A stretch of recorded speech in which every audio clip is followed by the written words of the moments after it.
Good morning. Welcome into 104.5 The Zone. Hope everybody is feeling right, living well. Sun is out. Vibes are high. We're happy to be here with you for the next 3 hours. Lucas is back there making it go. Kevin Byard is going to be here at about 12:15. Look forward to catching up with KB. You can jump in whenever you like. 615-737-1045 is how you do so. 615-737-1045. Are you aware of the office drama, the breaking news that we have to start our day? I caught wind of it this morning. Okay. Apparently, I unfollowed Kayla Anderson, our newest colleague, on Twitter, and it's caused a bit of a stir. Do you have you noticed this with your Twitter account? And again, I'm speaking to a smaller segment of the listening audience because I understand that not everybody's on social media. But do you experience this where your account randomly follows or unfollows people on social media? I've had it randomly follow people, not unfollow to my knowledge. And Okay. if not follow, then I have people on my timeline constantly that I do not want on my timeline, and I do not follow for that very reason. I don't want them on my timeline, but they're there anyway. So I spend more time with you than anybody in my life, which is sad. More than the cats? No, not more than the cats, but people, buddy. Like I have to have actual human interactions from time to time. Do you think that I intentionally unfollowed Kayla Anderson after she was a guest of this radio show yesterday? I don't think you would intentionally unfollow Kayla, no. Well, the chat is accusing us of otherwise. Us? What is this? Well, What are you lumping me in for? who else has direct control of my social media accounts? Now, Anybody you know? I do see the reasoning there. Uh-oh. I do see the reasoning What happened? on me sabotaging you Us? and unfollowing Kayla and pinning it on you. Did you do this to start off this drama as a part of a great conspiracy? I did not, but that would have been good. That's what I should have So done. you're saying I'm giving you too much You're credit. giving me ideas, is what you're giving me. It's too late now. It's already played out. Zach Bunch immediately says, Lucas did it. That's right. That's right. The narrative changes. Lucas is the most likely suspect. Lucas is probably the person on my Twitter account more than I'm on my Twitter account. That's not true. I That don't- is not even a little true. Well, but see, I don't read my mentions that much anymore. Like, I'll fire off tweets like word vomit, but I'm not actually sifting through all the garbage that results in the aftermath of whatever I've just which said is on why I social media. spend as little time on your account as possible. I fire off the polls in the morning and I get out. Get and that's out it. before the acid starts to melt you. Yes. So we have reconciled. Kayla Anderson has been followed once again on social media. Life can go on. Moment of zen. In the meantime, let's talk about a moment of zen for the Titans. Danico Autry back at practice yesterday. Now, super limited, okay? And the injury report still looks like a CVS receipt. So not overwhelming optimism. Like, it's not a clear and obvious sign that Danico Autry is going to play against the Chargers on Sunday. But it is at least a step forward in ways that they desperately needed. And we've gone back and forth on this all week long. And I haven't heard the question asked of Mike. Have you? The idea if they're basically trying to play chess with the IR spots at this point. Because now down 2, as we mentioned, and having burned one on Ola Adaney, who, by the way, didn't pass his physical in Pittsburgh this morning. He is a free agent. So he comes back off injured reserve. He's designated far before John Robinson gets fired, is activated to the roster and then released. And you burn one of your precious 8 injured reserve returning spots. So now, after Zach Cunningham's designation yesterday, you're down to 2. And I haven't heard Vrabel ask the question about, hey, how much of this is just you guys having to manipulate what you've got? I don't know if Mike would give an honest answer on that, but I think he's pretty transparent on that stuff. If you're not asking him directly about the injury and things like a timeline, like, I think he's more willing to be forthcoming about the process. It's just, you got to work around all the other stuff that makes it difficult to deal with Mike. But I think that is a positive sign. It's the first time that it's happened in the better part of 3 weeks, and they need him now more than ever. Dear God. We're going to get into some Greg Cosell analysis, and obviously we'll talk to KB about what's going on with the defense, and I'm sure his answers will largely be the same as they've been. To his credit, he's been trying to be a stabilizing force. But I think that as far as the importance of that particular player, Danico Autry is as important as anybody on this roster not named the quarterback. The quarterback, I think, is the most important player on the team, just by nature of, I mean, you're touching the ball on every play. It's you in the center, right? Beyond that, I think there can be a debate had about the various different positions on a football team and, talent versus efficiency and all these other discussions that you get bogged down into, and you can numerically quantify to death if you want to, but there's no question they're a different team without Danico Autry more than anybody else. Is that a fair statement? They are a more different team without Danico Autry on the field than any other player thus far this year, of all the 80 that they've used. Well, the worst stretch of the season has come without Danico Autry on the field. Their worst stretch in 4 years. Yeah. Over 4 years. Because that was October that they had the 3-game losing streak in 2018. So, I mean, I would make that argument, and I know there's a lot of different pieces and parts. We never individualize it, or we try hard not to as far as the analysis of football. It's a useless exercise. There's too many things happening. But I don't think there's been any bigger loss felt by this team this season with all the other injuries than Danico Autry's absence the last 3 games. So you're going to hear from Greg Cosell on this momentarily. I saw now the discussion of things like plot charts that you see on social media are not the best for radio. But there is a website that I think it is worth noting called Man Games Lost. So Man Games Lost describes to you exactly how injured your football team is, okay? They provide NFL injury analytics and visualization data to a lot of teams. They work with a lot of teams because teams need to know how to quantify this stuff too. I assume it goes into the evaluation of things like sports science, strength and conditioning, all the complaints that you guys have about stuff we don't really have all the answers to right now because we don't have access like that. So Man Games Lost puts out a graphic yesterday. Week 14 injury plot, games missed to injuries and health protocols versus team wins. You follow? Explain this to me like I'm 5. I think I'm doing my best.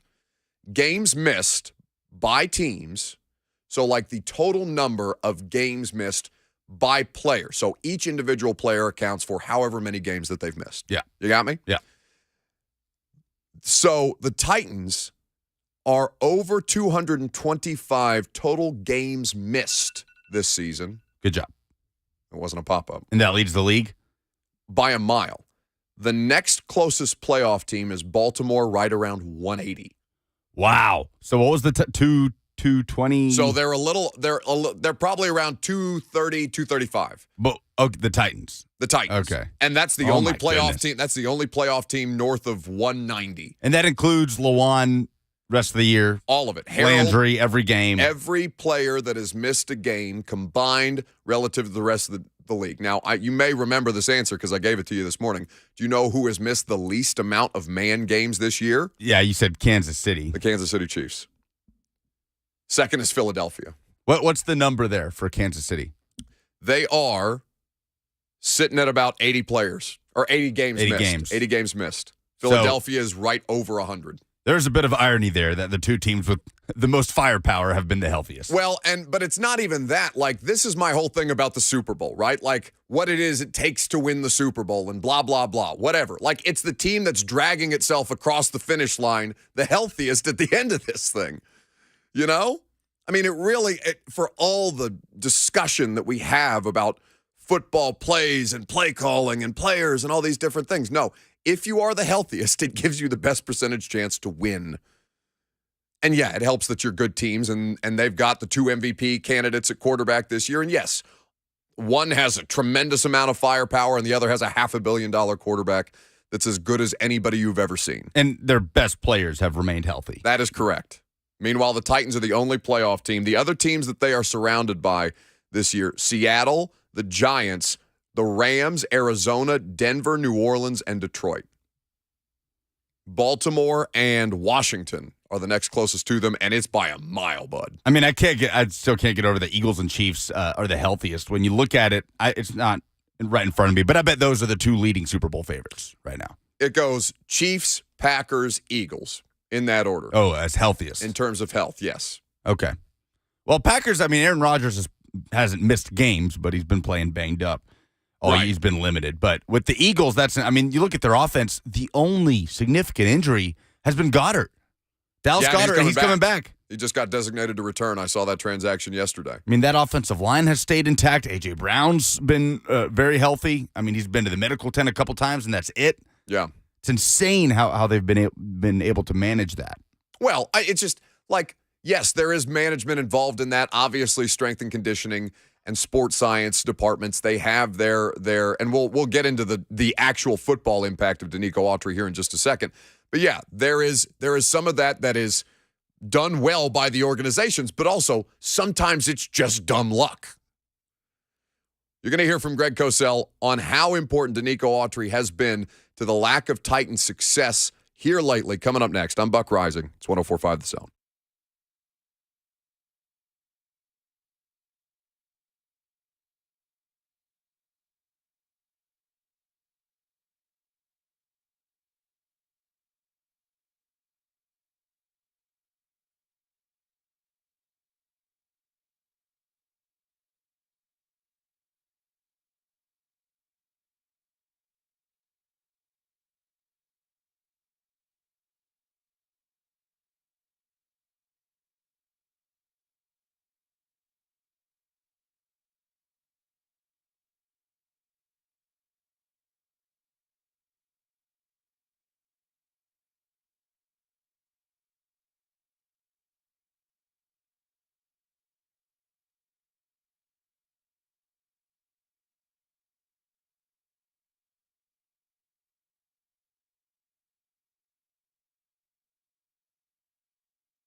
The Buck Rising Show is powered by Spring Hill Heating and Cooling. Visit springhillac.com. Yes, indeed. So the Titans defense, not powered by much anything as of late. Jeff Simmons been struggling with his own injury situation. Obviously, they have had a variety of different players miss some time, but none more important, I think, on any side of the ball this year, offense, defense, special teams, than Danico Autry. Guy is unbelievably good at what he does, and more than just that, unbelievably good at what he creates for others, and how important that is for this defense, especially when so much of what you want to do defensively relies on the ability to get pressure with four. We played that Bud Dupree clip, right, on Monday after the game? Maybe I used it on primetime. I can't remember. But Bud was asked about the inability to get pressure really in the second half. And his response was, yeah, we're running a lot of the same play calls, and we're just running a lot of the same calls and stuff like that, which brought, again, criticism upon play calling from Titans fans who saw that, rightfully so. I mean, that's what you have to work off of if you don't think the play calls are working. And if the players are like, yeah, we're doing the same thing from one half to another and teams are adjusting on us, yeah, you're probably going to be a little pissed about that. But whatever adjustments they have or have not made, either way, it's not worked in the last 3 games. Burrow beat them in ways that were not necessarily because of their inability to get to the quarterback, but because he made it impossible for them to get to him. Second step, balls out. Second step, take off and run for the first down conversion if you think you got enough space. Turn your back to the quarterback. Okay, I'm going to make a play with my legs and try to extend these things. This is a common theme, really, throughout the course of the season, but particularly without Danico Autry available. So Greg Cosell and myself, we do a podcast. Every Wednesday, it's called The Install. Subscribe, rate, and review. Pretty good. I'm biased, but Greg's really, really good at what he does, and I feel like I learn a lot. I feel like you might too. So I asked Greg, well, they've been pretty toothless since Danico's been out. Where specifically is that kind of taking away from what they want to do? And this was Greg's analysis on the pod yesterday. Yeah, well, as we have discussed a number of times throughout the season, when they're in dime and Autry and Simmons are inside, they're so good with their stunts inside, their TT stunts, whether Autry is the penetrator and Simmons is the looper behind him, or whether it's vice versa. Either way, they're so good together, but that's gone away because without Autry, Simmons, there's a connection and a chemistry there that has worked very effectively. But yeah, the inability to rush the quarterback is a big problem. And with the injuries they've had in the secondary and have to move people around and play different people, we knew that a few weeks ago. Mitchell was a healthy scratch, and this week he's playing every snap at outside corner. You don't want to be in that situation going into the stretch run of the season, and that's the situation they find themselves. And that necessitates and dictates changes in how you play, because now what you're looking to do is you're looking to make sure that you don't expose limitations of players. So you're playing a little more reactively than proactively. And no coach is comfortable playing that way, but they also don't want to give up 60-yard touchdowns. So it's not just that they're having to, it's not just that they're less effective getting the quarterback. It's that it changes a lot of what they do defensively because they got to cover things up before that they didn't have to when they could win with 4. And that's kind of the thing that takes away from this defense that is allowing opposing quarterbacks to attack them like Trevor Lawrence did the week prior. Why they had the last 2. Well, I guess the last 2 quarterbacks who have played the Titans have won their respective conferences Player of the Week. Jalen Hurts was the NFC Offensive Player of the Week against the Titans. Trevor Lawrence was the AFC Offensive Player of the Week against the Titans. Back-to-back quarterbacks just going ham on them. And so now the injury report, as of yesterday, Danico Autry did return, but very, very limited. Had a significant wrap around, not just the knee, but the entirety of his right leg. So DNP, CJ Board, Traylon Burks, Christian Fulton, Dontrell Hilliard, Robert Woods, illness. Okay. Limited, Danico, Trey Avery, Nate Davis, Derrick Henry, Amani Hooker, Ben Jones, Terrence Mitchell, Jeff, and Tannehill. Hassan Haskins, full participant with the hip situation. So, They're definitely going to be without Dontrell Hilliard. I mean, damn. If they don't have Robert Woods and Traylon Burks and Dontrell Hilliard, it's crazy. You got to think, you need to see Burks back at practice today in some type of form or fashion. Man, I even think that's going to be a stretch. Like, if he's not, if they don't have a full week of on-field work with him or if he's not at the point where he can do a full week of on-field work within the concussion protocol, because you're either in or out. Mike's not permitted to say for medical reasons. What's the Dak Prescott line? HIPAA. Not allowed to say for medical purposes what the status of the player is within the concussion protocol, because obviously you don't want to put undue pressure on the player to return if you update anybody as to their status. That just becomes a feeding frenzy. And then Fulton on that list as well. You just mentioned what quarterbacks have recently done to the Titans. Can you tell me the last time the Titans forced a turnover on defense? Ooh. The last time the Titans intercepted a pass or forced a fumble that they recovered on defense. Bud forced one but didn't recover it. In Philly.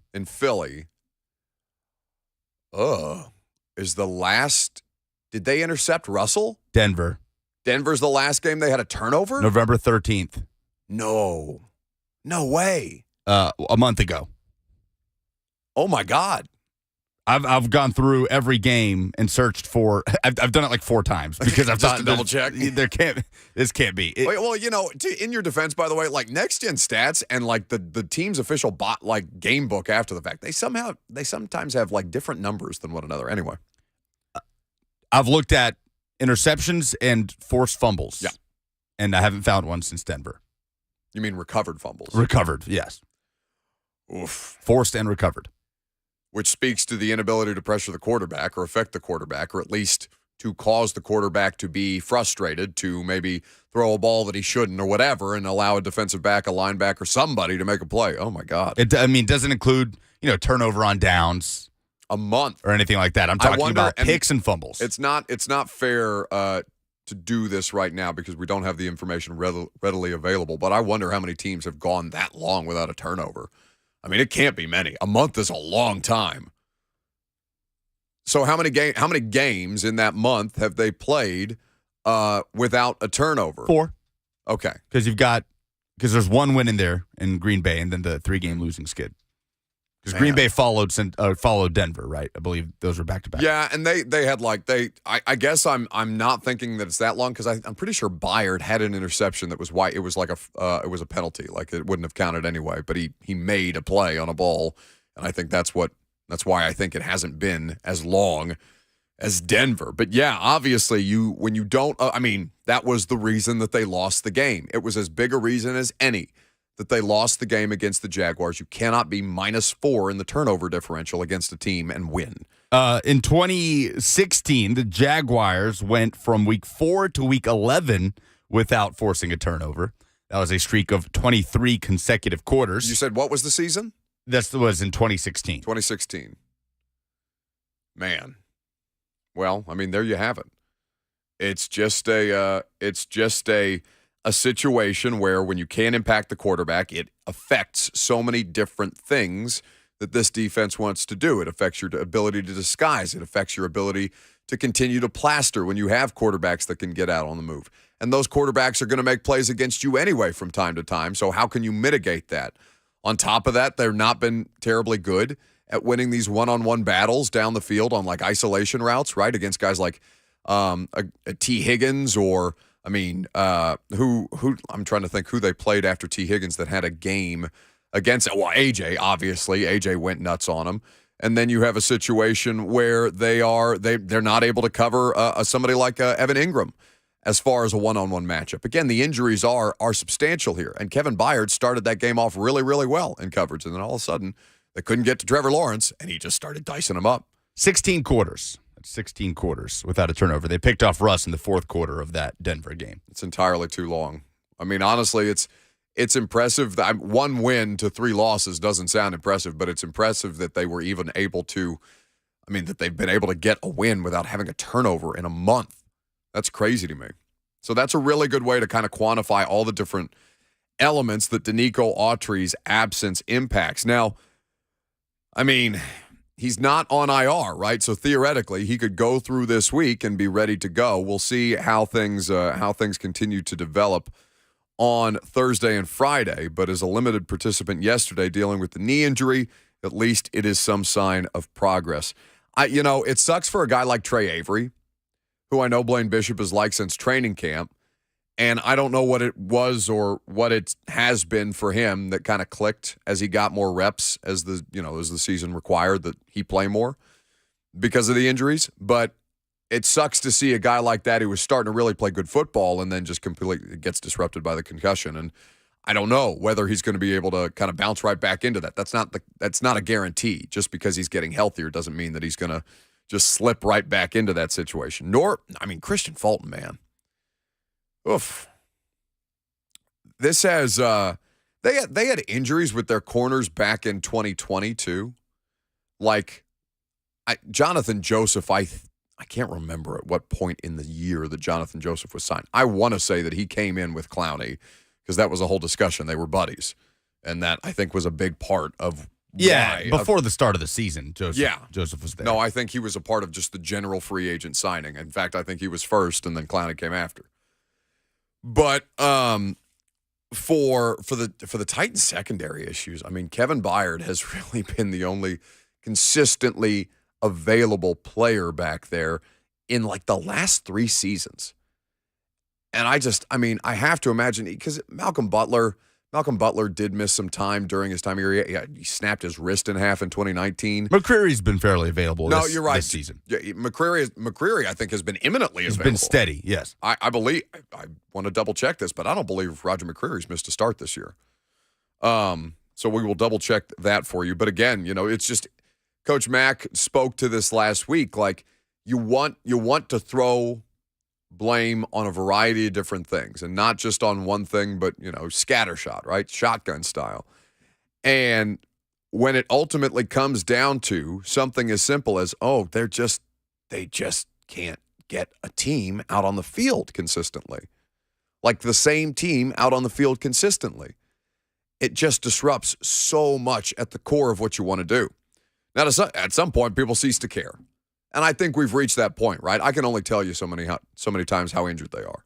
You can see it for yourself when you go to look at you go to a Titans game and you're looking up on your phone who number 47 is back there next to Kevin Byard and trying to figure out who the hell is Andrew Adams. And all of a sudden that's a starting safety for you and has been for a consistent amount of time.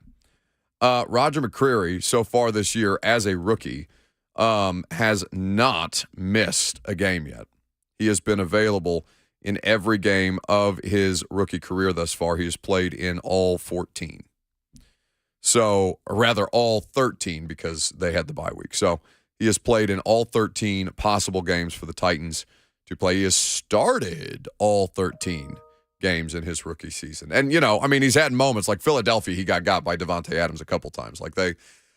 And when you're one-on-one with a lot of those Eagles wide receivers, you're going to lose. It's too hard to play defensive back in this league. Like there's going to be snaps in there where you get got.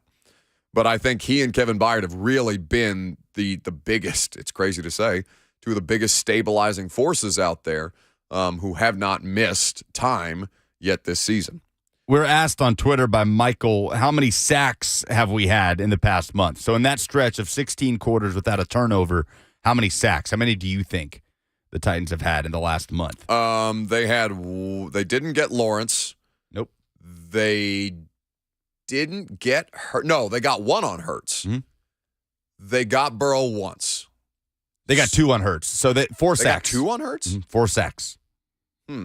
Yeah, because you had the Dupree sack fumble that the Titans did not recover. Right. And then was it DeMarcus Walker? DeMarcus Walker. They made a play on him early in the first quarter. That's right. It was Walker and Edwards. They were both in. Yeah. So 4 sacks in the last 3 games. A sack per game. No, in the last 4 games. Yeah, man. Obviously, that's not the standard that they have been able to hold themselves to, and it's not just about the sacks, right? Because you know how I feel about sacks. I feel they're a bit of a hollow statistic, but the pressures are obviously way, way down. Jeff, in particular, we walked you through his individual pressures, the drop off since he missed the game against Denver and returned to the lineup. Jeff's numbers have been, bottoming out. Like, he's still there. And Terrell Williams, the defensive line coach, has said, hey, he's doing what we're asking him to do. So he is available to his credit. And I know the coaching staff appreciates it. But there is no question that they, as a unit, are not as effective as they were a month ago. They sacked Russell 6 times, by the way, in that game. And Danico played in that game, but Jeff did not.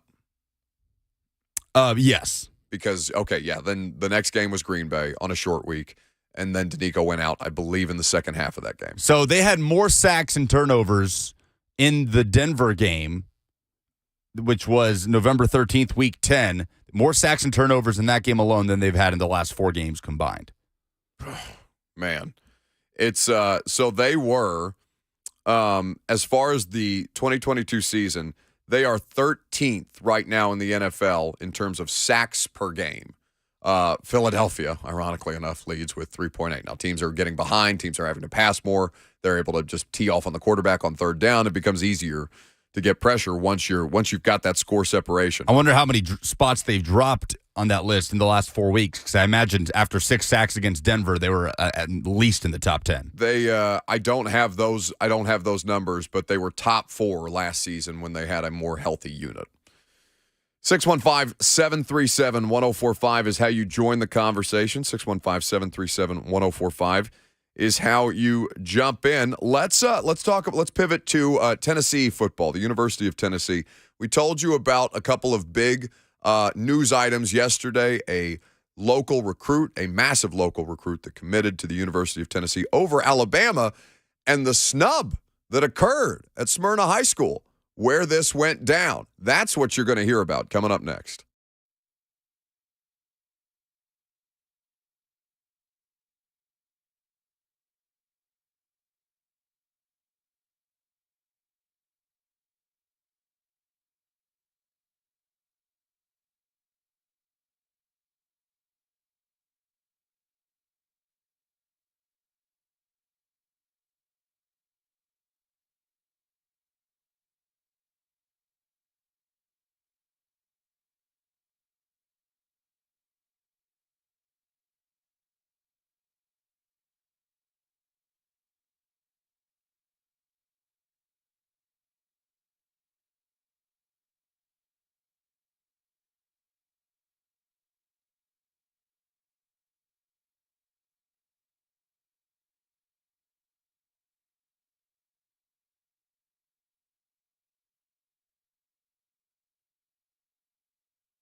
So Arion Carter, Smyrna linebacker, commits to the University of Tennessee yesterday. A little bit of flair to it.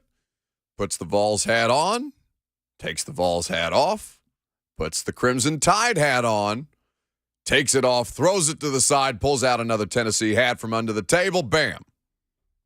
Rocky Top, Tennessee. So they get the 4-star recruit, 6'1", 215, a guy who is very, very highly regarded by some of the top college football programs in the country. So we talked about yesterday how big a deal this was and, the continued evidence that Josh Heupel is prioritizing, as well as trying to find other good players elsewhere, but prioritizing the top players in the state, which, of course, is something that Vols fans love to see. The biggest complaint, the only complaint I think that we get about the high school hero segment during the football season is these guys are all committed elsewhere, like they're Kentucky or Boston College or, trying to think. Florida State. So we had Caleb Beasley on, the 4-star corner from Lipscomb Academy, or we played my chat with him right after he committed to Tennessee. Yes. After a win over CPA. No, there have been more this season. Right. But the first season we did it, we didn't have a single Tennessee commit. I'm trying to think of who else we've had this year. We've had Arion. That was at the time he was committed to Memphis. We had Caleb Herring. We had Caleb, also a Tennessee commit. So I believe we've had 3 Tennessee commits this season. We've had a couple Vandy ones, London Humphreys at CPA and Junior Sherrill at Lipscomb Academy. Yep. I don't think we got a chance to have a Chris Parson on, the Not quarterback at Ravenwood, who Not this season. Remains steadfast in his commitment to Mississippi State despite the tragedy earlier this week. And we had Kenny Minchie, who flipped from Pitt, which is where he was committed when we had him at the time, to Notre Dame. Yes. So really, really high-level talent around Middle Tennessee, obviously, and a lot more of them this season than the first season that we did that, going to the University of Tennessee, which is obviously signs of progress. But now the story, so VolQuest, for those of you who subscribe to VolQuest, has the message boards, right? Every college football fan base has the message boards. And if you're not for one of these subscription sites, then you're going to, God help you, Reddit or something like that to discuss amongst yourselves all the different conspiracy theories and is Brian Harsin cheating on his wife? Yeah, but you also have access to insiders, right? Like the guys at VolQuest. There is insight and information with guys like Austin Price, who is the assistant editor at VolQuest, who are as tied into the program as anybody you'll find. So here is a note from Austin Price on the VolQuest message boards yesterday. Had to go to the house to protect the kids' announcement, talking about the University of Tennessee. Had to go to the house to protect the kids' announcement as Golding. It just says Golding. Pete Golding, the defensive coordinator at Alabama. Yes. As Pete Golding was constantly calling and texting and begging, he was trying to keep a low profile. And now I haven't seen any verified reporting around the idea that Pete Golding was in the parking lot of the high school, of Smyrna High School, waiting with another Alabama assistant who's been on the recruitment of Arion Carter. But the idea that, basically they were told, no, we're good. We're good. We're going to go with Tennessee over Alabama, Pete Golding, and we're going to leave you out there in a cold. Was that a pop-up? That was Robert talking to me. How do you it really is a skill, unlike any I have ever seen. Go ahead, give it to me. The efficiency with which you run this radio show into the ground. I can do it again. Watch that. At every given moment. You, sir, you're a show killer. You ever been that thirsty? Is that Alabama coach? You ever been that thirsty? Oh yeah, for sure. You double text or triple text? I had to quit that, man. Girls will put you on blast, at least in college, and me quadruple texting this girl got put on blast, and you just ever since that moment, that was my villain origin story. Okay, you want a super moment of public vulnerability? Yes, that's all I've been asking from you ever. The worst thing I have ever done. This was an ex-girlfriend several years ago. I did not handle a breakup well, and I was drinking tequila one night, and my cousin had left her phone on the countertop, I texted my ex from my cousin's phone. As your cousin? No, as me. Yeah, he didn't even. Why aren't you?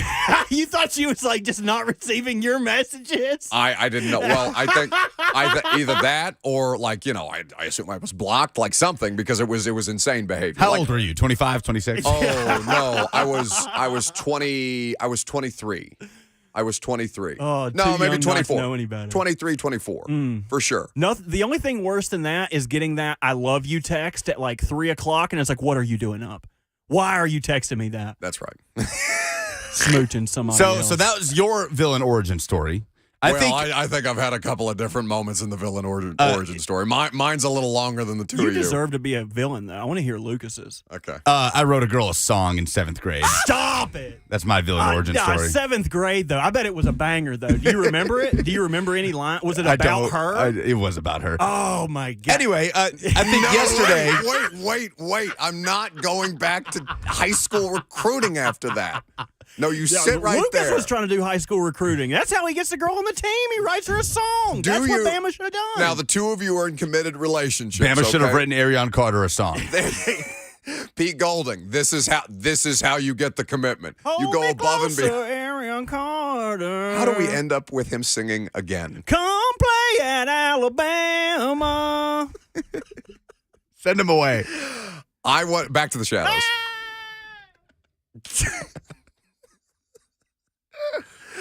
I want more details on this song. I don't have many details. I was 11 years old. You asked me for my villain origin story. I gave it to you. The point here is, but now you're immediately regretting it. I think yesterday was Pete Golding's villain origin story. Yeah, okay. Yesterday was Pete Golding's villain because Austin You're trying Price. so hard to bring this back to football. Well, because this is what we started the conversation with. No, Austin Price added to that on those VolQuest message boards when he's talking about Alabama's push for Arion Carter. He said he is leaving tomorrow for Knoxville, talking about Carter. Bama came up and tried to meet him today, talking about yesterday. Pete Golding sat outside the high school and Arion told him not to come in.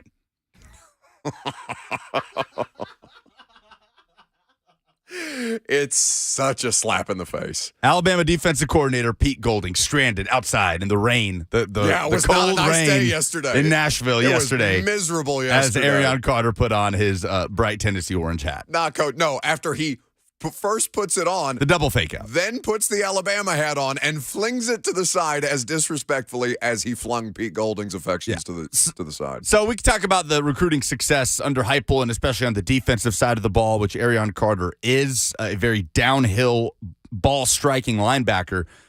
But there's still a big gap, right? I mean, Alabama has overwhelmingly the number one class in the country right now. It's not very close. 2 top 10 players in there, 3 5-star prospects.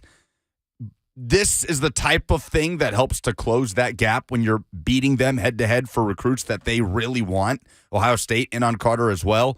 But there's still work to be done. So what's that next step in closing that gap? It's draft picks. People are now submitting what genre of music they feel that you wrote your song in. This is a huge mistake. I hope that is the phone calls that we're getting. In fact, 615-737-1045. I've made a huge mistake. What song did Lucas Panzica, what melody did Lucas Panzica write his love song, his 11-year-old love song to? We have to find something to do for the winner. I'll think about this at this point because there has to be some carrot at the end of this.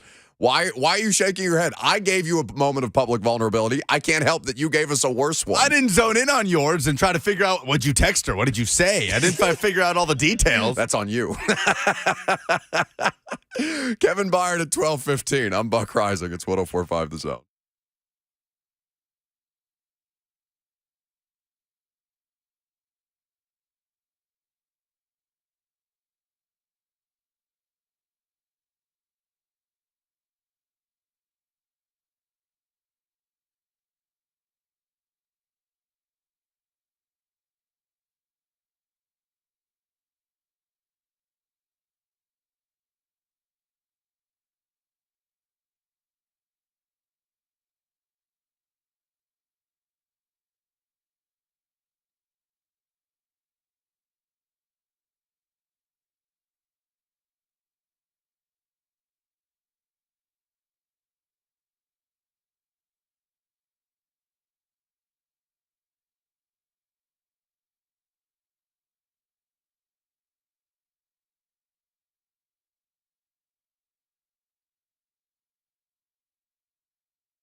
It is 11:01. Good morning from the Superbook.com Sports Desk. I'm Lucas Panzica. The Titans continue preparation for Sunday's trip to face the Chargers in Los Angeles. 5 players did not practice on Wednesday, including cornerback Christian Fulton, wide receivers Robert Woods, and Traylon Burks, who remains in concussion protocol. Outside linebacker Danico Autry and inside linebacker Zach Cunningham did return to practice.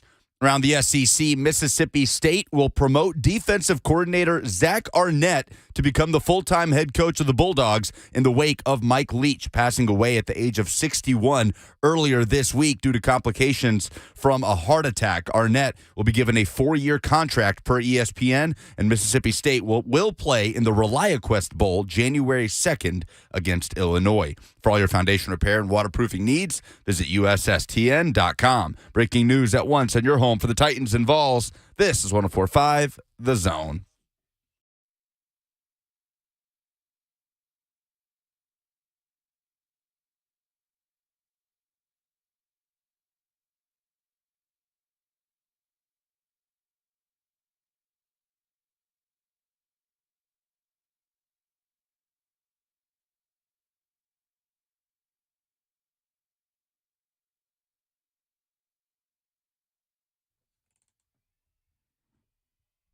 Second hour off and rolling. What's happening? Welcome into 104.5 The Zone. We're so pleased to have you here with us. Robert Walsh, a.k.a. The Red Flash, Lucas Panzico, singer of songs, titles, and so forth. I'm Buck Rising. I'm here with you until 1 o'clock. 615-737-1045. That's how you join the conversation. Kevin Byard going to be here at 12:15. Always enjoy our chats with KB. We are going to talk about something that actually Robert would have particular insight on for once in ways that are productive for the radio show. But are you ready to help the radio show in a meaningful way today? Are you prepared? Not really, but I mean, I can talk. Sick. All right. What do you want to know, man? Not yet. Oh, okay. Get out of here. I can't do that enough. Regarding in-season coaching changes and how often they actually benefit NFL teams. Because there's actually a lot of good recent sample size for some. And that's obviously a point of discussion around the Tennessee Titans. Todd Downing, the offensive coordinator, very much embattled.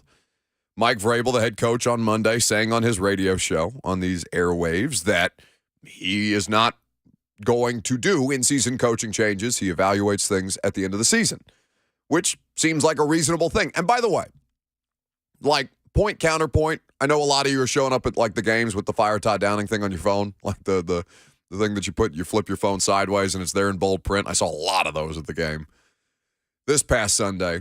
Don't you want to work for a boss who is going to guarantee your security at least until the end of your term? I feel like that's not an unreasonable ask for anybody who is employed by somebody else. I just feel like that's kind of a common courtesy thing to do. Now, how much common courtesy affects football, different discussion. But we're going to get some insight on this momentarily. In the meantime, though, Lucas, 11-year-old Lucas, so Birmingham, Alabama at the time? Yes. What was her name? Emily.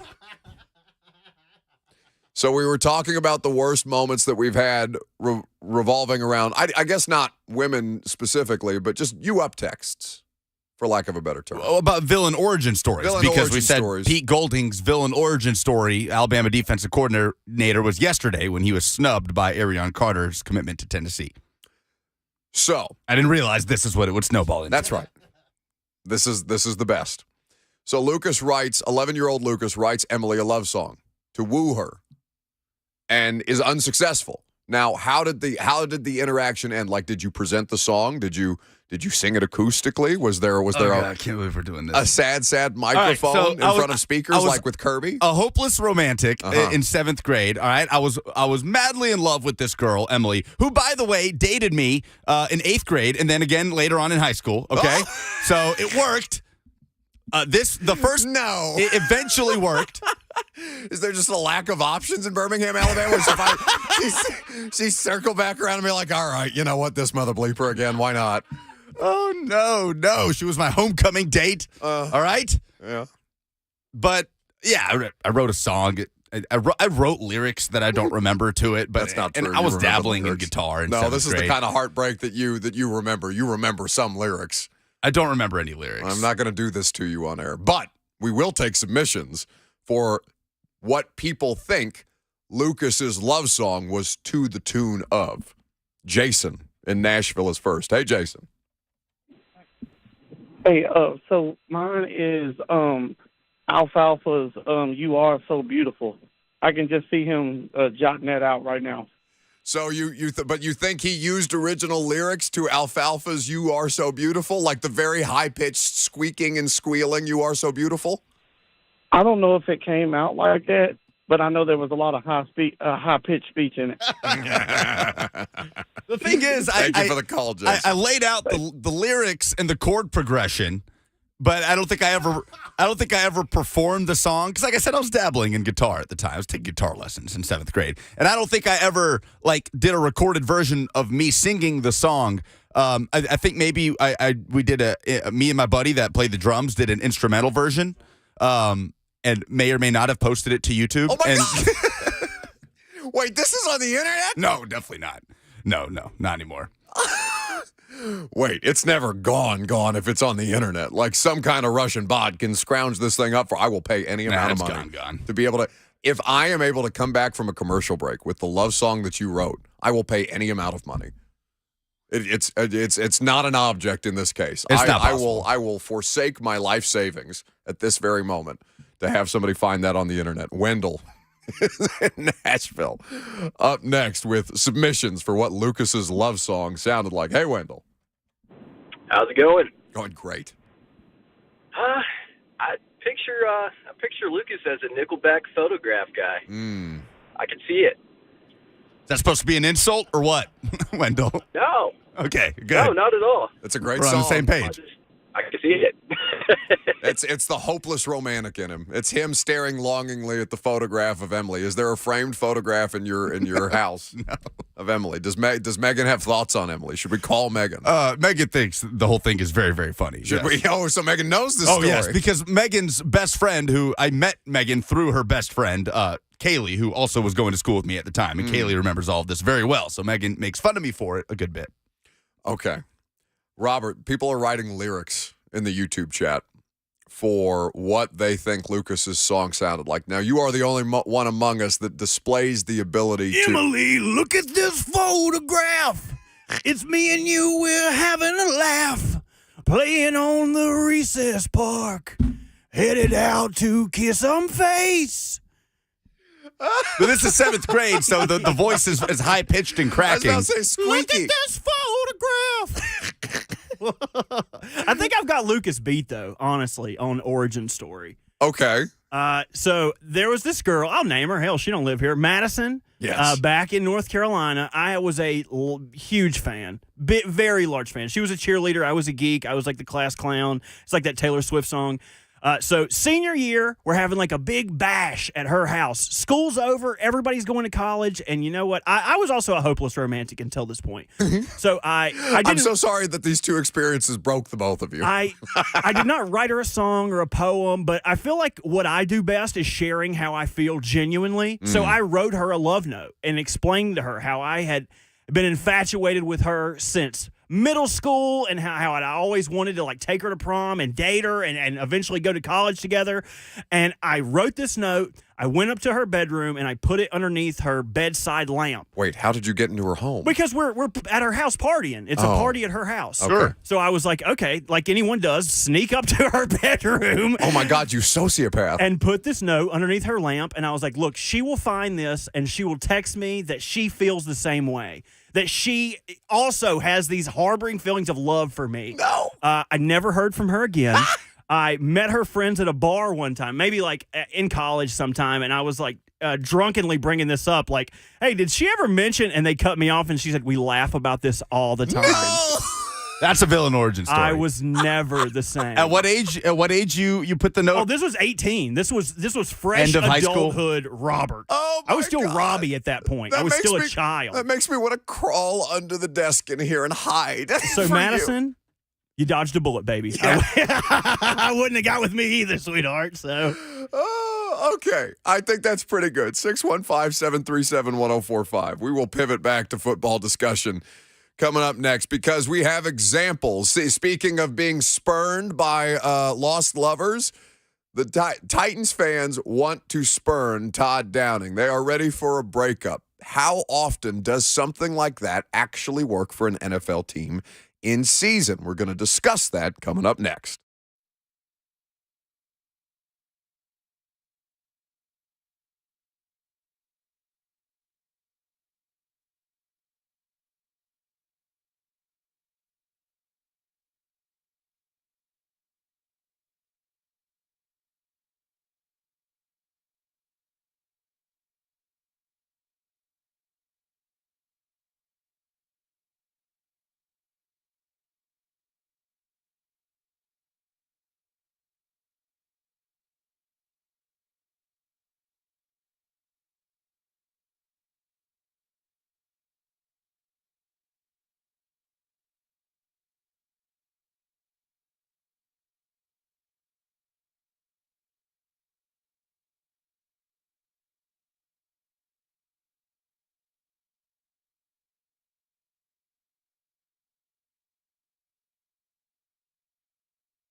The Buck Rising Show is powered by Spring Hill Heating and Cooling. Visit springhillac.com.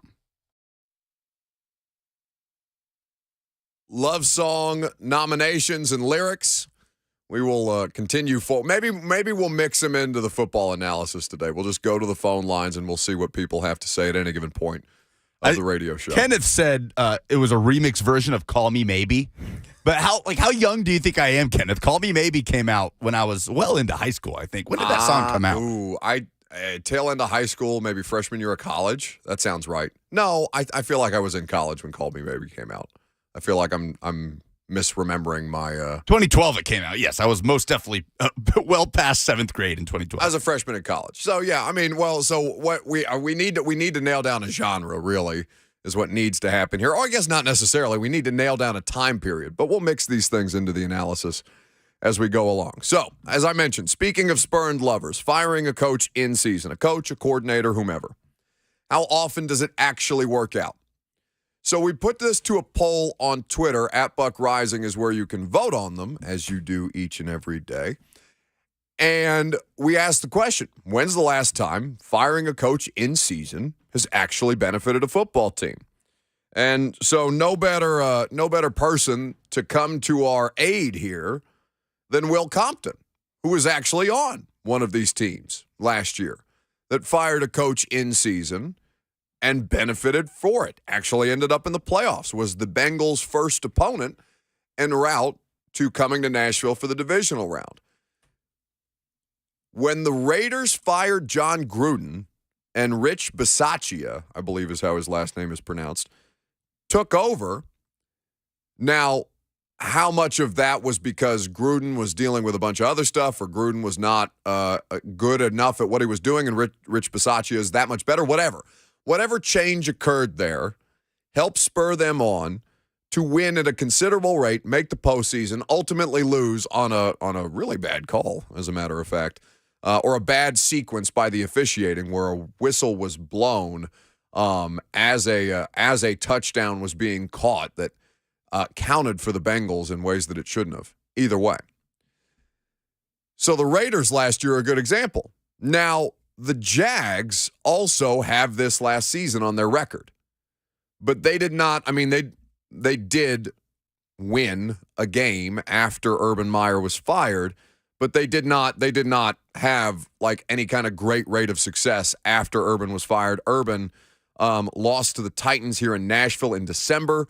By that point, the season was largely concluded, and it wasn't really even about the fact that they were losing games. It was the fact that he kicked the kicker.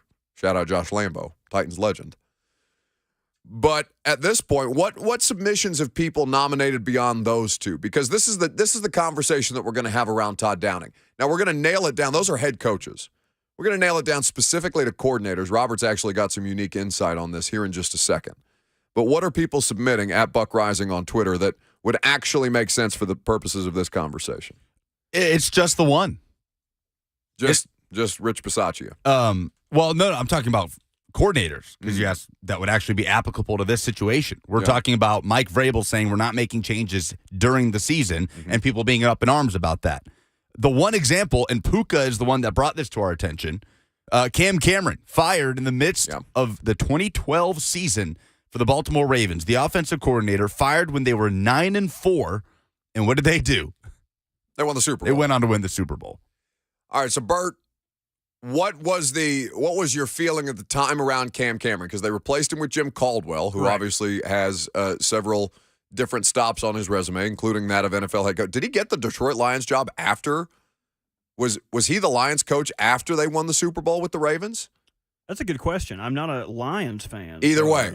So describe to me the emotions around Cam Cameron at 9-4 as the Ravens are making a legitimate case as a Super Bowl contender. Okay, so he was the coach of the Lions in 2014, right after the Ravens. Okay. So going into the season that they won the Super Bowl in, the Ravens were an AFC Championship exit from a Billy Cundiff missed kick against the Patriots.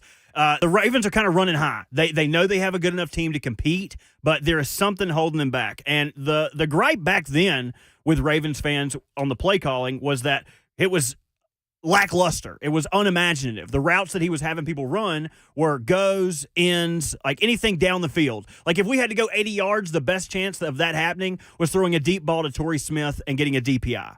Sounds familiar. That was the best course of action, and I think they led in DPIs that year. No, Flacco was the best at it. They offense by penalty. Him and Torrey Smith. And how was the run game with Ray Rice at this point? It wasn't, and this. Let me say this. This is kind of a trend for Ray where he was going downhill. I think this was another reason after the elevator incident why he wasn't brought back. This wasn't Ray Rice's best year, but they were running him into the ground. They were continually running him to keep the pressure up because that's what Baltimore football then was. So coming up to the release of Cam Cameron, they had 2 losses and almost a third near loss. I don't know if you guys remember, hey, diddle, Ray Rice up the middle. It was 4th and 22 against the Chargers. That screen pass that he caught, right? Correct. That game should have been a loss as well. The loss that did it, they lost to the Commanders, RG3's rookie year in overtime. And after that game, they were like, look, we couldn't even hang with the Deadskins offense. So we need something. We need a change. They got rid of Cam Cameron, and I'm not going to say the play calling was better dramatically. In fact, they lost the next week to Peyton Manning and the Broncos. But it got better in getting quicker reads for Joe Flacco. They were doing more slants with Anquan Bolden, more physical routes that someone could get separation on. But I'm also going to say that I don't think the offensive coordinator change led to the playoff run. There were a lot of other sticks in the arm that happened. Bryant McKinney, for one. Their left tackle. Their offensive line was garbage, aside from Marshall Yonda and Matt Burke. Because that was the end of Michael Orr, right? Correct. Blindside stuff. Yep. And he really wasn't that great to begin with. No, and he ended up here as a Tennessee Titan for a hot second. Bryant McKinney was very fat, very out of shape, didn't start a single game. Playoffs come around, they're like, we got to get a change. They start Bryant McKinney at left tackle. That helped. Ray Lewis in the last week of the year saying, oh, by the way, after this year, I'm retiring. I got to imagine that was also a shot in the arm. Ray's last ride, the whole thing. And then Joe Flacco going on the playoff run of all time, right? I don't think it's him and Joe Montana. 11 touchdowns, no interceptions in a Super Bowl run. Those two are the names, Joe and Joe. So I would say all of those things mixed with the coordinator change got them to the Super Bowl. I wouldn't say it was just Cam Cameron leaving and Jim Caldwell coming in that got them over the hump. My God, though, if that's not a mirror image of the discussion that we're having today. I'm serious. Down to the left tackle, the running the running back into the ground, even though you know that he would benefit by just some kind of help in some way, shape, or form. So they fire Cam Cameron in the season. They go on to win the Super Bowl. Again, it's not exclusively because they made the offensive coordinator change, but it does show a willingness to adapt. It shows a willingness to, disrupt, as the ownership here has just done. There is no greater form of disruption than firing a winning team's general manager in the middle of his 7th consecutive winning season. That's the other thing. How much change do you want to throw into things when you're already hanging on to the division by a thread? You're hanging on for dear life to win the AFC South here. How much more do you want to throw a wrench into the day-to-day and who the conversation is coming from and the game planning? I don't like that kind of, like, it's not outright cowardice, it's comfort, but those two can have parallels, right? Like, be willing to do the thing. The definition of insanity is what they do. Okay? This is the thing that drives me crazy about it. And Lucas has talked me off the ledge about this several times, and I, frankly, at some point I just gave up because I'm like, okay, this is what they're going to do. But they have a situation, and you're going to hear from Greg Cosell on this to start the noon hour, right, Lucas, before Kevin Byard jumps on with us, about their philosophical approach to playing offense and how completely and totally married it is to one player where if that does not work, they are imminently beatable. Now, they have found ways to replace that one player when he's not been available. Derek is special. There is no disputing this. None whatsoever. Ray Rice, despite the issues as a football player, at the time was still a special player. They were playing a very similar style of football. They had to adjust. They had to adapt. They had to lean more on their passing game, even if the passing game wasn't the best thing that they did. Like, nobody looks at Joe Flacco and thinks like that's an air-it-out type of quarterback. I mean, he's a more conventional drop-back pocket passer, whatever, and he could obviously just shell you. Joe Milton before Joe Milton was Joe Flacco, because even if he's beating you over the top, it's defensive pass interference, or if you can find a way to make a play that way, get the offense down the field.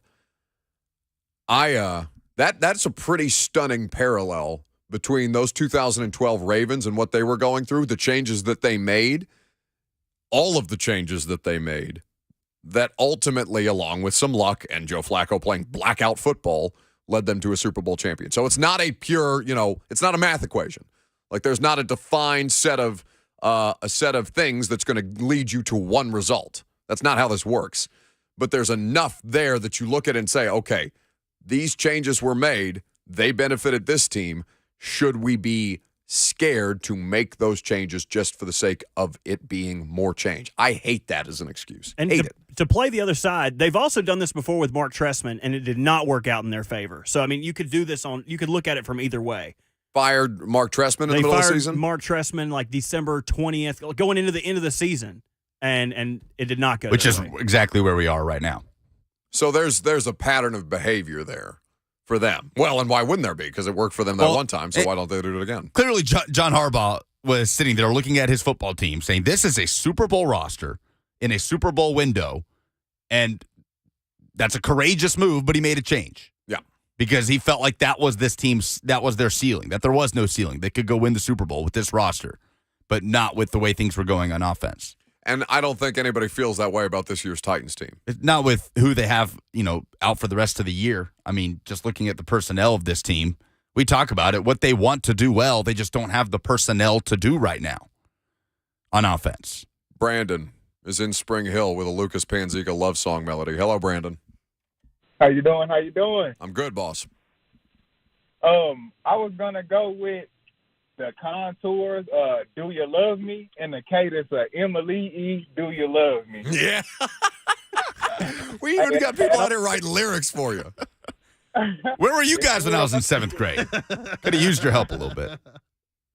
Thanks for the call, Brandon. 615-737-1045. We'll mix more of that Panzica love song.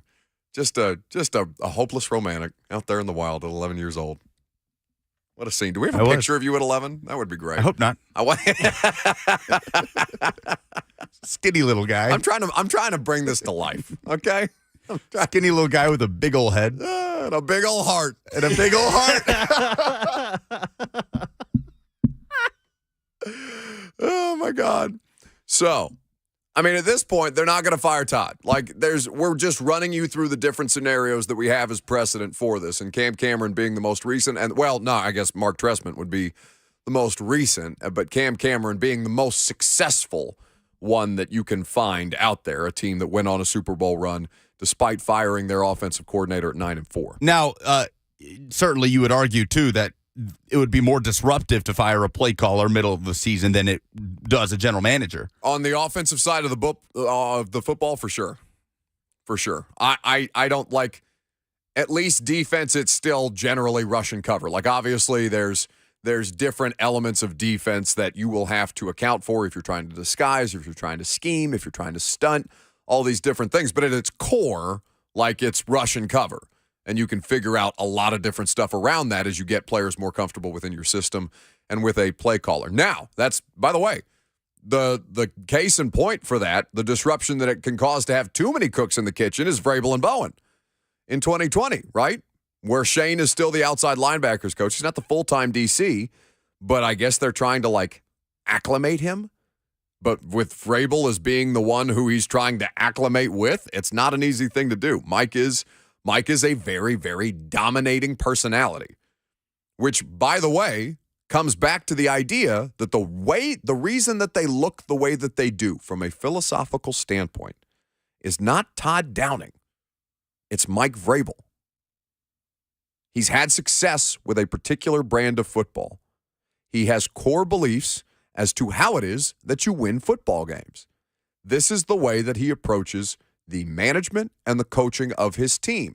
And he has been successful with it. He is the reigning coach of the year, and deservedly so. But now they're in a similar situation as they were 2 years ago, or as they were last year, and you look at it and say, well, are they going to be able to replicate that same kind of success when it was so hard for them to do it the first time? There is reason to believe that there would be a bit of a depreciation around what it was that they were able to pull off in 2021. So I want you to listen to Greg Cosell about this. The idea that it's a philosophical thing as much as anything, as much as personnel, as much as injuries, even though they get injured at a higher rate than anybody. This was Greg Cosell's analysis. It's a lengthy one of what it is that the Titans are at their core and why they continue to look the way that they do. I think that they have a defined way in which they want to play. And what I'm about to say is not a scoop or anything that is unknown, but they have a defined way in which they want to play. And that is they want Henry to be the foundation, and they want to work off that. And if you can't play that way for whatever reason, lack of production, the score dictates otherwise, they're a little bit stuck, Buck. And again, that is not a statement of opinion. That's what the tape shows. They're a little bit stuck. They're not really a passing team. And they're a little bit stuck as well. You hit on something that is very important. Now they get to, let's say, 3rd and 7, 3rd and 8. And what do they need to do or feel the need to do? They feel the need to chip to help both of their offensive tackles. So what does that do? It takes 2 receivers out of being primary type receivers. Now they're secondary receivers. So you only can send 3 out really as primary, and that puts some limitations on your passing game. But, I think that, look, I think a play to me was really telling this past week. And I think it's important to say it. So they're losing 20-14 going into the half. Okay, yep. No problem. So the Jaguars come out and have a drive over 7 minutes, and they score a touchdown. So now the score is 27-14. And you can argue, hey, you're still in the game, which you are. But they're also not a big play offense. It's not like the Bills, the Chiefs, the Bengals, teams like that can just automatically hit a 50-yarder and they're right back in the game. So what do they do on their first offensive snap after they're now down by 2 scores? And don't forget, we're now in the middle of the 3rd quarter. Right. And the nature of a drive like the Jaguars had is a little bit demoralizing. It's not like the Jaguars scored on 3 plays and you say, okay, we still have the whole second half left. Nothing's changed. All of a sudden, there's only a quarter and a half left in the game. And what do they do on their first play? They line up with 6 offensive linemen and 2 tight ends. So, this is not a team that thinks in terms of let's attack with the pass game. And at some point in this league, if you want to get where you want to get to, and we know how super competitive Mike Vrabel is, again, I don't know the answers here. I can pose the questions, right, but you're going to have to be far more proactive and aggressive with your pass game at some point in time. And you can't keep falling back, not the team, but just people in general on the idea, well, they don't have great weapons. Then you have to scheme stuff, but you have to throw the football and you have to attack with the pass game. At some point, they have to be willing to attack with their passing game. That just sounds like such an indictment of what it is that they do. Because lately, without this defense operating at its standard level, we won't even say peak performance, but just generally average to above average defense that they are capable of when they have their parts. They are getting scores separated on them at a much higher rate, and their philosophical approach is to continue to attack the way that they always do, which is predicated on their rush. Derek is a critically important piece of this football team. But when that is the analysis of a lot of times in these games, when they get score separated on them, they're not willing or don't come out attacking with their passing game the way that most NFL teams would, just because of the nature of the situation. When you're already halfway done in the 3rd quarter, by the time you get the football back and you're coming out 2 tight ends, 6 offensive linemen, run the damn ball. Okay. But if he doesn't break it for 70 yards or if he doesn't get a chunk play on it, then you're just killing time. We've talked about the idea that, why would they not be more willing to lean on Ryan Tannehill in a passing game when we know Ryan Tannehill can operate an offense at a high level? And the offensive line, the inability to pass protect is often brought up, the receivers and their inability to separate. It may not be possible at this point. So the answers to the questions, it's only something the coaching staff can give you, and they're not likely to do so. But the questions are very, very fair ones. And I think that's the thing most people are struggling with right now. We'll take your phone calls on this. 615-737-1045 is how you jump in. Kevin Byard's going to be here at 12:15, and we will continue the discussion that way. I'm Buck Rising. It's 1045 The Zone.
This is it. This will be more like it. Times Square can't shine as bright as I you, mean, Emily. if we're talking about songs that were popular when I was in middle school, Yo, no, this was a banger. this is the one. Absolutely. All right. We're still taking submissions for what Lucas Panzica's 11-year-old love song to Emily, who spurned him, but then dated him twice afterwards. What that exactly sound like. Hey there, Delilah. Hey there, Emily. It's a pretty strong nominee. In the meantime, Titans offensive coordinator talk the struggles that the offense philosophically is having as much as anything. And by the way, some news as to a former Titans offensive coordinator who just got hired in an SEC position. We'll get to that momentarily as well. First to Rob in Nashville. Hey, Rob. Hey, guys. How y'all doing this morning? We're great. Great. Listen, hey, I kind of was just curious, like the ship is halfway taking on water with the firing of John Robinson. And, he really is a genius. He constructed what we've enjoyed the last 3 years. And it's unfortunate that, he made a bad trade with A.J. Brown, and that's, you can kind of point the finger to that as being the culprit short-term, long-term for our non-success in the passing game this season. My question is, how do you turn the ship around mid-season, or do you kind of just look towards restructuring the team next year? Because at this point, we're not going to go out and pick up a bunch of free agent wide receivers that are going to get us in through the playoffs. So I'll hang up and listen, but that was kind of my question. Thanks for the call, Rob. Yeah, firing John was not about this year. It's about future seasons. And that's at the genesis of it. What this team is right now is going to largely remain what this team is going to be. So it is about the future construction of the roster and what they feel to be deficient so far in a lot of different areas. The next guy, by the way, is going to have a pretty decent hit rate, apparently, to impress ownership. Vic in Nashville is next. Hey, Vic. The problem with the Titans not firing John Robinson because of A.J. Brown or this offensive coordinator, it goes back to Arthur Smith. He didn't sweeten up the pie to keep Arthur Smith. Arthur Smith was slowly getting into his rhythm on what he needed to call on that offense. Yes, when I first saw Arthur Smith his first year, I was skeptical about him. But the more the next year came around, I said, you know what? He's gonna be an okay offensive coordinator. So wait, you're saying, Vic, that they should have paid more money to keep Art? Yes, sir. Yeah, but I mean, it's a head coaching job, Vic. Like and I don't mean to cut you off. I apologize, but like he wants to be a head coach. It's not necessarily about the money there. Like, yeah, you could theoretically offer him as much money as it would take for him to say no, but he's not gonna say no if he wants to be a head coach. You know what I'm saying? Wow, but look how many head coaches come up the following year every year. Someone's always getting fired. You could have sold that to him. Nah, man. There's a whole lawsuit about how few of these jobs come open and how few opportunities. Thank you for the call, Vic. There's a legitimate lawsuit right now about how frequently these jobs become available or infrequently these jobs become available and then who they end up going to. So the notion that they could have just offered more money to keep Art, no, that's not a realistic assessment of what it is. So speaking of Titans offensive coordinators, this one a former one. South Carolina hired Dowell Loggins to be their OC and their quarterbacks coach. They announced that a couple of days ago. So he's been the tight ends coach at Arkansas for the past 2 seasons. He was with the Jets prior to that, and obviously time with the Browns, the Titans, the Bears, the Dolphins. Nothing that's been like very much heralded, but obviously this is somebody who has a tremendous amount of experience. Did you see the Shane Beamer press conference talking about defending the Dowell Loggins hire? Because I didn't hear the question, and I honestly wish that I would have just for the full context. But Shane Beamer's reaction to them questioning the hire of Dowell Loggins, I thought was fascinating to listen to. So surely everybody that wants to critique every hire that we make here, I'm sure you guys knew that Dowell Loggins turned down a coordinator job in the SEC last year, correct? Everybody knew that, right? I'm sure you guys know that I'm the 4th SEC head coach that's reached out to him in the last 2 weeks about coming to work for him. So we were fortunate to hire Dowell Loggins because there were a lot of other people that were interested in hiring Dow Loggins as well. I'm sure you guys reached out to Bill Parcells, who Dow worked for. Anybody? I'm sure the people on the outside, all the experts on social media, I'm sure they called Sean Payton, arguably one of the greatest NFL coaches of all time, to talk to Sean Payton about Dow. I'm sure you reached out to Kyle Shanahan, the head coach of the San Francisco 49ers. All those guys are guys that Dow worked for. Did you call Connor Shaw? Alshon Jeffrey. Dow coached Alshon Jeffrey with the Chicago Bears. And I'll keep my conversation with Alshon private, but it was pretty dang special what he told me. I talked to John Fox, former head coach of the Carolina Panthers, Chicago Bears, Denver Broncos, about Dow. Clyde Christensen, current quarterbacks coach of the Tampa Bay Buccaneers. Sylvester Croom, longtime NFL coach who just went into the Hall of Fame for college football last week. James Franklin.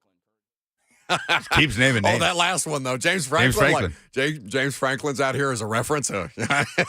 Just keeps naming names. He just keeps going. Why is he so defensive? He's always kind of been that way. I think it's why players like him. I mean, he got real defensive. Because he wants to pick a fight with media people who are just asking, hey, why Dow Loggins? He defends his program in that way. That's just who he is. I mean, he got defensive like that when somebody asked after the third game of the season when they got destroyed by Georgia at home, hey, do you sense any give up in the locker room? And it was like, what kind of question is that? That's an objectively terrible question. But I don't mind how Shane Beamer responds to some of this stuff. I think it kind of endears him to the guys that work for him and the guys that play for him. Yeah, some of it, but like at a certain point, it's just like, okay, who are you trying to convince, Shane, me or you? Like, why are you enough with the names? All right, I got it after. Like, once you get to Clyde Christensen, the Tampa Bay Buccaneers quarterback coach, like, I get it. Well, okay? I think there's some. This guy knows people in the NFL from having bounced around to a bunch of different jobs in the NFL. Yeah. Congrats. Maybe there's some built-in frustration, too, because throughout the course of South Carolina's season, Marcus Satterfield, the offensive coordinator from this past year, was catching so much flack. There was a lot of these same calls that we get about Todd Downing probably happening in Columbia, South Carolina. And for good reason. The offense was dreadful at times throughout the course of the season. So they were, getting a lot of that criticism, and then snap your fingers and they put up 60-plus on Tennessee, and they go and beat Clemson on the road, put up 30-plus in that game, finished with back-to-back top 10 wins, and Satterfield gets snatched up by Matt Rule. He's now the OC at Nebraska. So there's probably maybe some built-in frustration in there. Tyler is in Lebanon with submissions for what Lucas's 11-year-old love song sounded like. Hello, Tyler. Hello. My submission is definitely "Never Gonna Give You Up" by Rick Astley. Oh, that's a good one. I don't know if 11-year-old Lucas has the voice for that. Yeah, I don't think so. That's a great song, though. I mean, I know it's kind of a troll song, but I mean, just a legendary love song. Yes. I mean, read the lyrics; it's beautiful. All right, maybe we come back to some. Maybe we start coming back to the love song suggestions by people for the rest of the show. I think that's a good way to pay tribute to Lucas Panzica's long-lost love. I'm Buck Rising. It's 104.5 The Zone.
It is 12:01. Good afternoon from the Superbook.com Sports Desk. I'm Lucas Panzica. The Titans will return to the practice field today for preparation to face the Los Angeles Chargers at SoFi Stadium on Sunday. 5 players did not practice on Wednesday, including Christian Fulton, Robert Woods, and Treylon Burks, who remains in concussion protocol. Outside linebacker Danico Autry and linebacker Zach Cunningham did return to practice. Cunningham opened his 21-day window where he can return to the active roster off IR. Coming up in about 15 minutes, Titan safety Kevin Byard will join us live right here on the Buck Rising Show. For all your foundation repair and waterproofing needs, visit USSTN.com. Breaking news at once on your home for the Titans and Vols. This is 104.5 The Zone.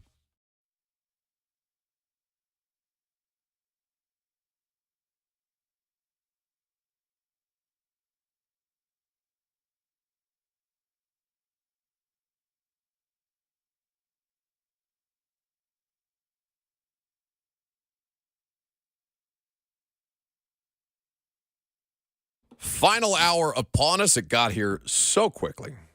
Must mean that we're having a great time today. We're happy to have you guys here.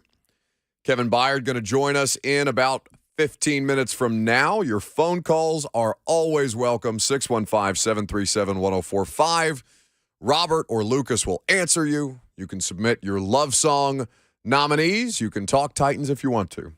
We're a multi-purpose show around here. 615-737-1045. So before KB hops on here and we talk about the defense, let's take a quick focus in on the offense, because what they have been without Treylon Burks is certainly lackluster. And there's a couple of different reasons why that is. We talked earlier in the show about the philosophical approach that they have, a certain marriage, if you will, to how it is that they want to establish themselves as an offensive attack, and, you know, some of the pitfalls of that. When it's working, it's great. When you're not the more physical team, as they have not been as of late, it doesn't necessarily play to your advantage. So the one thing that they've been trying to figure out in the absence of Burks is, all right, well, if everybody's just going to key on Derek, what can we do to mitigate some of that? What can we do to create more opportunities for Derek? What can we do to kind of flesh out more of a passing game around the parts and pieces that we have? So then there's Chig, who got 25% of the Titans' targets on Sunday, has seen his snap count steadily increase as Jeff Swaim goes down. By the way, Hooper getting more work too. It's not just Chig that's taking Jeff Swaim off the field, but this is kind of the thing that I think everybody would prefer, right? They are legitimate pass-catching options.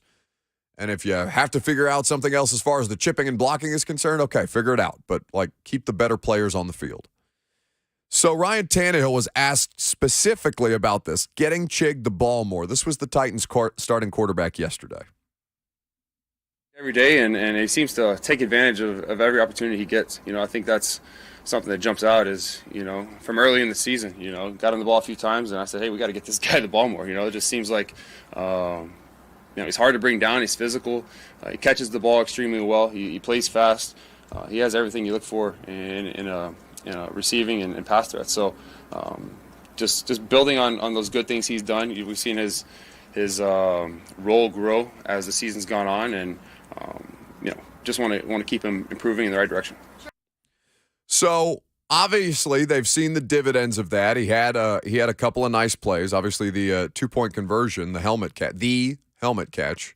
By the way, you want to get a kick out of something since we've been talking about this all week? You'll never believe who I got an email from not a half hour ago. Patrick Humphrey, who is an employee, a senior communications manager with an outlet that is offering us the opportunity to interview. Can you guess? Rick Astley. That's a comedically better answer than mine. David Tyree. No way. Yeah, that's an email. We get these emails from time to time of people, they have certain things that they want to promote. So you'll get interviews from PR people working around them. I don't know if we've just said helmet catch too many times or if we've offended the great David Tyree. Cannot be a coincidence. Maybe we do that interview just because we should say that you have tried to take the one thing. It literally says, one of my clients just published this awesome interview with helmet catch hero David Tyree. Yes, that guy. That's a thing that it says in the email. Oh, my goodness. Yes, that guy. So you're trying to take the one thing that guy has left as far as his NFL career and give it to Chig Okonkwo. I would like to hear David Tyree rate Chig Okonkwo's helmet catch. All right, maybe we work this out. But yeah, it was funny timing on that. So Chig has been the most beneficial thing for the offense. Absent, Derrick Henry outright production. When they need explosive plays, Chig is there. When they need third down conversions, when they need yards after the catch, Chig has made critical plays. And Austin Hooper, to his credit as well. It makes you optimistic about what this thing can actually be when Burks comes back. Because I don't think it's as simple as getting one wide receiver back in the lineup, but damned if it doesn't help. I mean, there's just so many different things that teams are able to key on right now to stop the Tennessee Titans. And to have an option like Chig and Burks working at the same time together with Derrick Henry as a threat still, to where if they're going to load the box because you want to run the ball, okay. Like, figure out how to run the ball into 8-man boxes because you're going to have to do that anyway. But also have the threat of somebody who can take you deep. Before the Eagles game, Chig had not gotten more than 3 targets in the game. And, I mean, who's to say, by the way, that, like, Chig's targets don't go down when Burks comes back, right? Like, I don't think it's going to be like, okay, you're adding Burks' targets to whatever Chig is doing now. Like, I don't think they become a higher volume passing offense by nature of Burks returning. But I do think it makes them more threatening. Chig had 10 targets the last 2 weeks. The season high was Sunday against Jacksonville. 6 targets. He caught all 6 for 45 yards and a touchdown, and that does not include the 2-point play. Jason in Murfreesboro wants to chime in on the Titans offense. Hey, Jason. Man, I am, tripping off of you, Buck. You tripping. You talking about what do you mean? Ryan Tannehill need to be more into the game. When's the last time y'all won a playoff game? I think that's when Derrick Henry beat New England Patriots by himself. Wait. Slow. No, my turn to talk. I've been waiting on line. My turn to talk. I've been waiting on line. Now, the last time y'all turned the offense over to Ryan Tannehill was against Cincinnati, and what did that turn into? 4 interceptions. Are you serious? No, they tried to run the football. They couldn't run the football. No. You had the nerve to say that he is a high offensive quarterback? Are you serious? He is the quarterback of the most successful offense in the franchise's history in 2020. Now you talking about what are you talking about? Chicken nuggets, whatever his name is, whatever. Y'all let AB go? Are you serious? And now you talking about chicken nuggets? No, well, that's what they got. Yeah, AB. Yeah, exactly. That's all they got. They got, buddy. They got chicken nuggets. That's all they got. Now you want to turn like a Broyles into Tannehill? Are you serious? No, okay. So I'm sorry. So offer me a solution here, Jason. I've told you we're trying to figure something out. They sure as hell can't figure something out. You got to regroup. What kind of BS answer is regroup? Regroup to what? It's a loss. This season is a loss. If you don't win the chip, it's a loss. I'm just saying, yeah, but that's 31 other NFL teams. Like, I'm trying to figure out solutions for a team that's got options. This team has options. It's just not very good. They have no options. Y'all don't. Now maybe y'all start paying people that need to be paid. All right, who do you root for before the Oscars music plays you out quickly? That's all I'm saying. Like, man, don't say you need to turn the offense over to Ryan Tannehill. Buddy, there is not another solution out there, and you are offering no productive ones other than regroup. That's a great finish to the Oscars music. No, it's my turn, he said. I love Skip that. Bayless. My turn. That. It's like a child. It's my turn, damn it. It's fair. If you wait on hold, you should have the benefit of the doubt. I mean, there's two Even different... though that's a nonsense. Like, what, Jason, what do you want him to do? Like, we're trying to figure out something for this that not look like a constipated mess on a week-in, week-out basis. Yeah, let the quarterback try something else other than running it on every first down. Now, they don't run it on every first down, but you understand my point. His argument is the quarterback can't do that using playoff games as, his evidence. No, but the quarterback can do that because I've seen him do it. Yeah. For 3 seasons beyond this one. Yeah.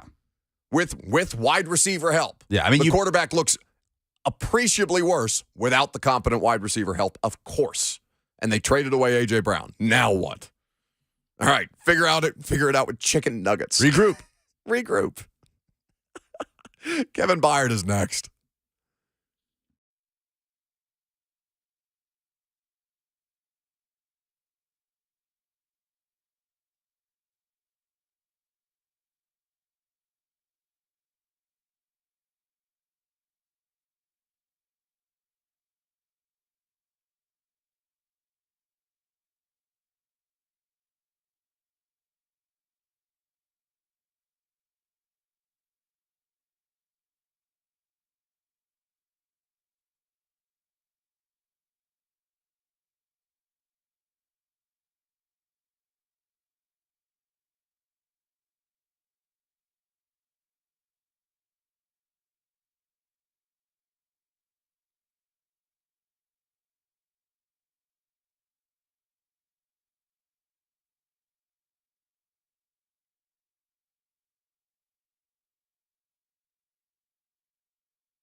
The Buck Rising Show is powered by Spring Hill Heating and Cooling. Visit springhillac.com. Don't laugh. Don't laugh at this. This is pure, unadulterated emotion.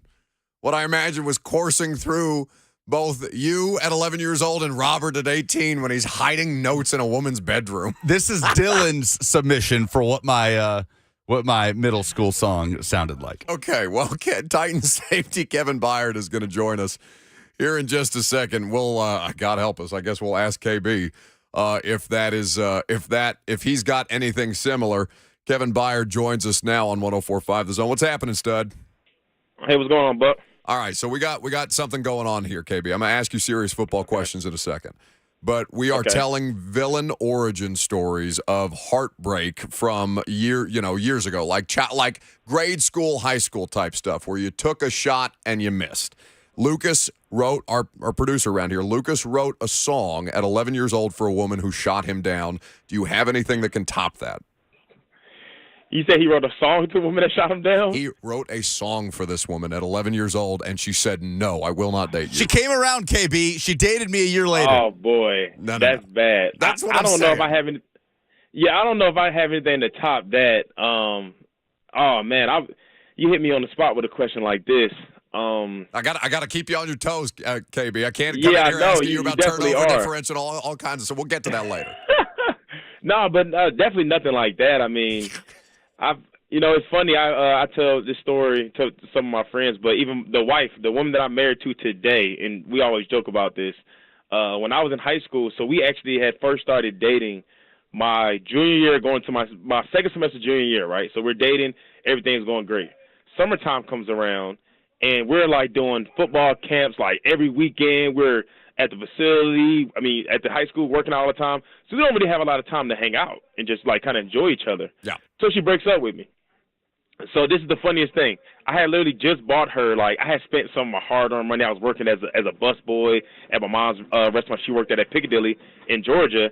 Bought some Victoria's Secret perfume, some good stuff. I have never really bought anything for a female. I've never bought anything for a female before this. So when I buy this, literally when I bought it, she breaks up with me a few days later. So she didn't even know I bought it for her. So I ended up just giving it to my mom, but I was heartbroken. I was like, oh, my God, she broke up with me. Funny thing, at the end of this summertime, we ended up getting back together, going to my senior season. She obviously knew that we was balling. I was going to do my thing that year, and we got back together. But that's some funny stuff. But we ended up getting back together and everything, obviously got married and everything's happily ever after. But I always joke about her, or joke that with her, like, oh, you broke up with me before my senior year. So I always hold that against her, that she broke my heart early. A lot more dignity in that one than my story. Yeah, I don't think there's anything sadder than looking. Okay, person most likely to get stood up if they ask a woman out in the locker room is who? Person most likely to get stood up. If they ask a woman out, who's probably getting shot down in the moment? Is there a player in the locker room that immediately comes to mind? I would say Roger McCreary for sure. No. He's my guy, but he's real quiet, and I feel like sometimes, like even when Ray's asking some meetings in front of everybody, he kind of gets like real nervous, kind of gets quiet for a little bit, has to really think about what he's saying. So I feel like if he's like we're in a crowd of people, like, hey man, go talk to this girl, he's probably going to freeze up and say something stupid, and she's going to turn him down. So I've had to say my guy, Roger. Titan safety Kevin Byard is here with us on 104.5. Give him some beans. He'll be good. No, I don't think the beans help. That's definitely going to make it worse. Yeah, that's just going to expedite the speed with which she leaves. Anyway, Kevin Byard. All right, so you and Roger, that's a good place to start. You and Roger been out there for every snap this year almost, Kevin. Mm-hmm. It's been a slog for you guys again, but I think the thing that kind of catches me up, how do you kind of keep everybody focused? Because you're one of these voices in the locker room, you have been for some time, that is kind of the rudder, one of the rudders to the ship, right? So when we talk about Buffalo and these player-only meetings that you guys brought up and stuff like that, like what is the kind of theme that keeps everybody moving in the same direction where it would be very easily to get distracted or maybe lose focus? Yeah, man, I would start off by saying it's definitely tough. I mean, obviously, being in this building, having so much success we've been having, to lose 3 straight games this late in the year, it's challenging for guys to kind of wrap their head around it as far as, you kind of try to want to keep guys just focusing on, the positives and just keep working towards, our main goal, which is still win the division, go to the playoffs. But for me personally, it's just like first of all, being consistent. And not just consistent with my play on the field, but being consistently out there, being available, being consistent in my meeting room habits, my recovery habits. When the guys kind of continue to see the same person over and over again, it's kind of easy to trust or try to follow their lead. So that's what I try to be, the same person every single day, my positive attitude, my mentality, how I go about my day, to try to be the same person every single day. So, but that's one way that I just try to, keep everybody focused and try to keep everybody, on this same path of, we're just moving forward. Yeah, last week we had we didn't show out well against Jaguars. So the only thing we can do to change that is go out and have a good showing in LA. So with LA, I mean, Herbert out, not even just the game, because obviously he had a fantastic one, as I'm sure you've seen from the Dolphins, and he's obviously a highly effective player, but the way that they were able to basically move the launch point, some of it by design, it looked like, Kevin, and some just out of necessity because he's trying to get out on the move, how accurate he was from outside the pocket. What kind of plays to his strengths that way when you watch that tape back? Justin Herbert has, like, I've said it yesterday in the locker, I feel like he has the best arm in the NFL. Do you remember the old Madden when Mike Vick was on the cover? Matter of fact, this was after Mike Vick. This was Madden when I think it was McNabb, and they finally, introduced this QB vision deal. Oh, yeah. When you played quarterback, you had to move the vision thing. Yes. Like, his vision covers the entire field. Because, usually when you didn't have a vision on the receiver you was throwing it to, the ball was inaccurate. It didn't really have a lot of velocity or whatever it was. But this guy can make a throw from anywhere across the field. Like, 'cause even when you play that game, Peyton Manning and Tom Brady, their vision covered the entire field. All you had to do was just drop back and throw the ball wherever you wanted to. That's how I feel his arm is. His arm is incredible. Like you said, he can launch the ball from wherever he on his back foot and still throw it 50 yards on the line, on a rope. So just like I said, being a DB, just understanding, like, man, when you're a deep post safety, they're going to move the pocket for sure. They have one where they boot out to the left, but then he has a receiver running across the field, and he's literally throwing it directly across the field to the right. He's done it a few times. So just being disciplined in our zones and us when we playing man to understand that, hey, the play is not over. And like you said, in the Miami game, he got one on Xavier Howard and the Mike Williams deep down the field, which is pretty impressive. But that's normal to him. Like, he just flick of the wrist, just launch the ball wherever he wants to. Well, and I feel like it's so easy for people to lose track of that because you see. I mean, if you're watching at home, obviously you and I are doing different things on game day. But like for people watching Red Zone at home, they just see these highlight spectacular plays, and it almost normalizes it. But like the degree of difficulty of the concept that you've just described, where he's rolling left and then throws it back across his body, like that's kind of insane. Yeah, I mean, to be 100, like I feel like from when I used to watch football when I was a kid to where it is now, the quarterback position has just like gotten way better in my opinion. Them just like the arm talent. You got guys that's coming out straight out of college, like for example Trevor Lawrence, who has these arms just at the flick of the wrist, can make any throw around the field. Back then, or even when my rookie year, like the quarterbacks out there, like you kind of knew, okay, we can play to this guy's strengths. He can't really make all the great throws outside the numbers or whatever it may be. But these quarterbacks now coming out first overall, first round quarterbacks, these guys' arm talent are just like next level. Titan safety Kevin Byard here with us before he hits the practice field, and we're always grateful for KB's time. So obviously you miss everybody who's not available to play at any given point, Kevin, but with Danico, and I'm sure it was good to see him back out on the practice field in a limited capacity yesterday. How much more effective does he make you guys, especially in like your nickel and dime, when it's him and Jeff on the inside and he gets the opportunity to work against a guard on a third down, and just, I mean, the way that he just clubs these dudes, it's crazy to watch back. Yeah, Danico is not only one of the better players on our defense, just on the team, period. I mean, just the type of tone that he sets when he's out there on the field. I mean, obviously he's super tall, super long arms. I mean, the guy bats the ball down. I mean, I've gotten some interceptions off his tips as well. He's just an incredible player. Obviously, Jeff is getting double teamed. He's getting a lot of attention. But Danico can get those one-on-ones on those guards. Like say, even he'll line up on the outside and rush as well. He's usually winning those one-on-ones every single time. So to be able to have him back out here at practice is obviously good. But to get him out there in the games, man, it would be big for our pass rush and the type of games that our defensive line and the pass rush they run. Well, we'll certainly hope for your guys' sake that that's going to be the case here in the coming weeks. Continued health and success, KB, and we always appreciate you stopping by. Don't worry, I won't say anything to Roger about what we talked about. It's okay. It's all good, man. I appreciate you. All right. Kevin Byard there with us on 104.5 The Zone before they take on the Chargers in L.A. this Sunday. I mean, that really does seem like the key to the lack of turnovers, the inability to affect the quarterback. And what you're talking about now, this week, with a quarterback who they move the pocket for, and by nature of playing behind a not great offensive line. Chargers' offensive line been bad. Like, they've been objectively bad since Rashawn Slater got there. Zion Johnson has been good at times, the guard that I think we spent a lot of time talking about. Rookie out of A&M. Right. No. Zion Johnson played Boston at BC. College. That's right. The A&M rookie is in Seattle. Is that right? Yeah, Boston College. Yeah, but still, a first round, or I can't remember. I'm sorry. I can't remember if Zion Johnson. I don't think he was a first-round pick. Either way, a guard that we talked about a lot as potentially a need for the Tennessee Titans as they look to address their offensive line position. Yeah, he is the 17th pick. 17th pick in the first round. Okay, so those are the kind. But even still, like the Chargers' offensive line without Slater has underperformed. They have also dealt with injuries. Mike Williams coming back last week was a revelation for them. Have you watched? We did talk about this a bit yesterday. You watched part of the Dolphins game, most of the Dolphins-Chargers game? Yeah. So I watched it back a couple of different times before I talked to Greg yesterday just because I wanted to make sure I had my situational stuff right.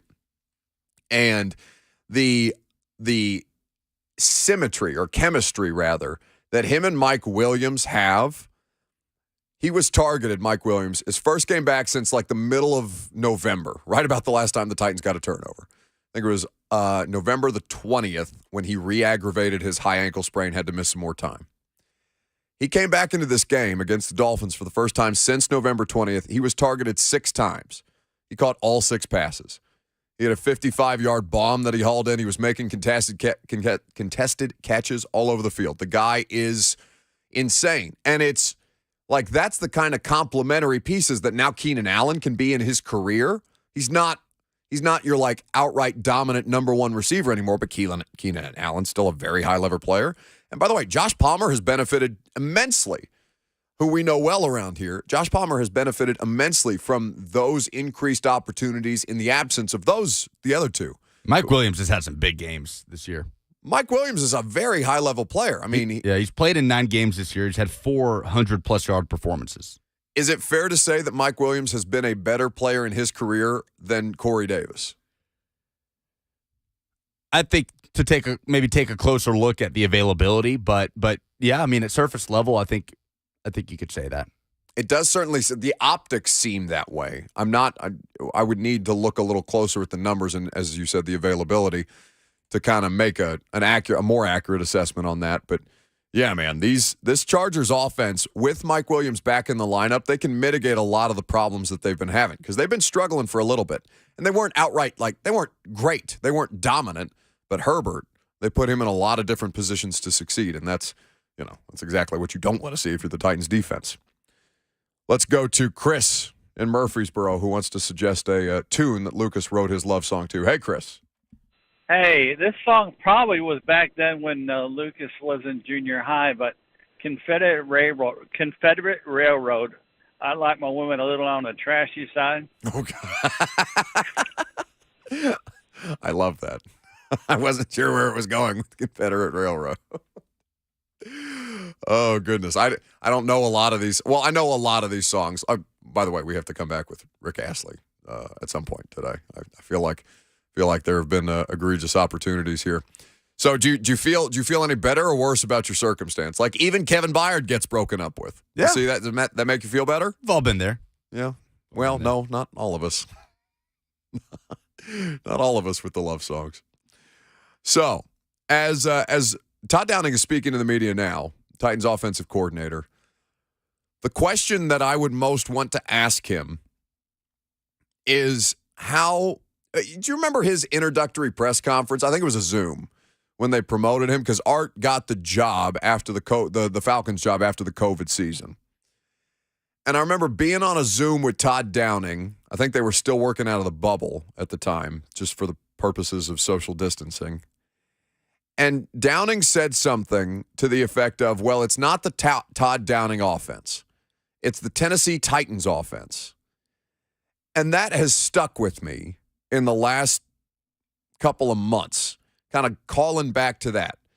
Because as you heard Greg Cosell lay out earlier, and maybe I think it's worth doing this again for people, Lucas, who didn't hear that conversation before we get to a little stuff from Chig that I also think is worth playing. Greg Cosell described to us on the podcast yesterday, I guess. It's available to you now, the install. Subscribe, rate, review. Leave Greg a 5-star review. It's like an Uber driver. He'd be very happy for it. But Greg described to me a philosophical situation with the Titans that kind of made me think about that Todd Downing quote again. So let's hear from Greg, and then we'll kind of relate how that might still be affecting this team.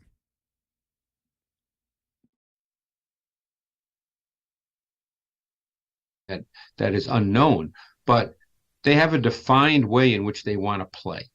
And that is they want Henry to be the foundation, and they want to work off that. And if you can't play that way for whatever reason, lack of production, the score dictates otherwise, they're a little bit stuck, Buck. And again, that is not a statement of opinion. That's what the tape shows. They're a little bit stuck. They're not really a passing team. And they're a little bit stuck as well. You hit on something that is very important. Now they get to, let's say, 3rd and 7, 3rd and 8. And what do they need to do or feel the need to do? They feel the need to chip to help both of their offensive tackles. So what does that do? It takes 2 receivers out of being primary type receivers. Now they're secondary receivers. So you only can send 3 out really as primary, and that puts some limitations on your passing game.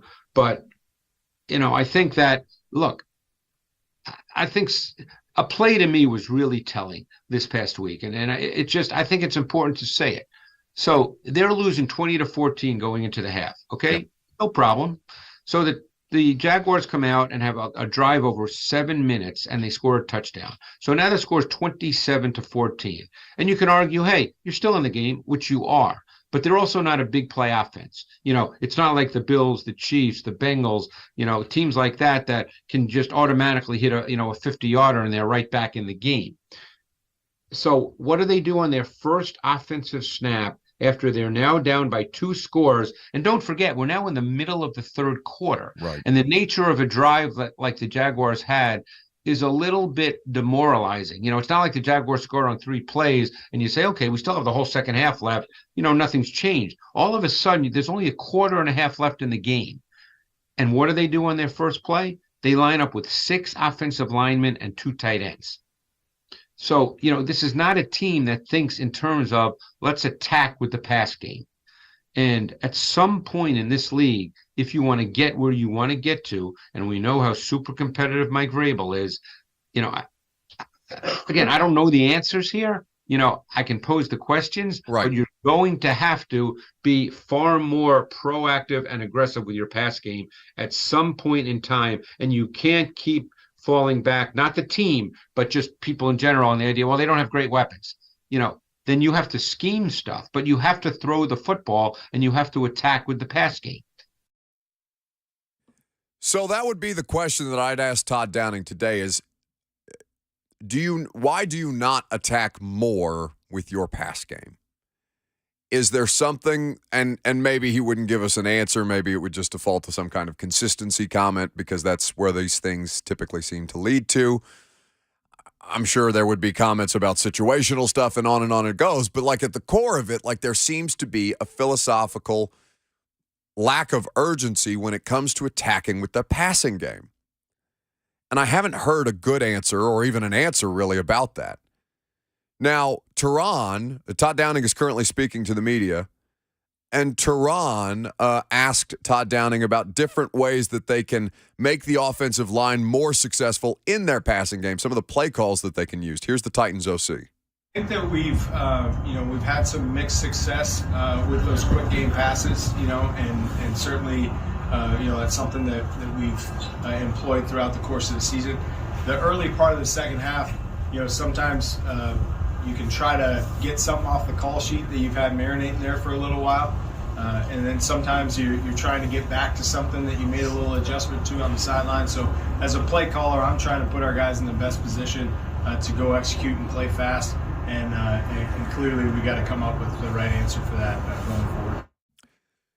So what he's saying about the quick game, right? Because I feel like that's somewhere that people typically default to. And it doesn't mean it's the wrong answer, but it's, you have to look at the results of what happens when they go in their quick game. Now, they do seem to be more successful than not, and I don't have percentages on how often a quick game drive, a 2-minute drill, ends in a touchdown for this team this year. But it does seem to be a more fluid and free-flowing version of the offense at this point. I think that for the Titans, those are the kind of things that, don't get discussed enough. Okay, so if they go quick game, how successful are they in it? Or is it just for the sake of saying something? I feel like that I don't have a good example of this, but I feel like there's comments that are always made. Like if you're watching football with your buddies at home, right? And people are, talking through a game. And they're saying, "Oh, you should do this or you should do that," in the middle of a game, and it happens all of a sudden just by chance, and you feel vindicated because you think that you're thinking like a football coach does or something like that. And in reality, you're just shouting things at a television about what you would, just shouting things to say things to make you sound smarter around your buddies that like what's going on situationally in football, or maybe you just word vomit. People do that too. But like to say just simply, the quick game is something that would help the Titans succeed. Okay, well, what is their success rate when they go hurry up, when they go no huddle like that? Are they being as successful as you think they are? And the answer, according to the coaching staff, is yeah, we get mixed results. It comes back to the offensive line. It's a discussion that continued to be ongoing. Last call for phone calls if you got them. 615-737-1045 is the number. We'll do some polls as well. I'm Buck Rising. It's 1045 The Zone.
I just grabbed this microphone like I was going to start belting it out, like wedding singer style. I put both hands around the microphone. I was ready to rock.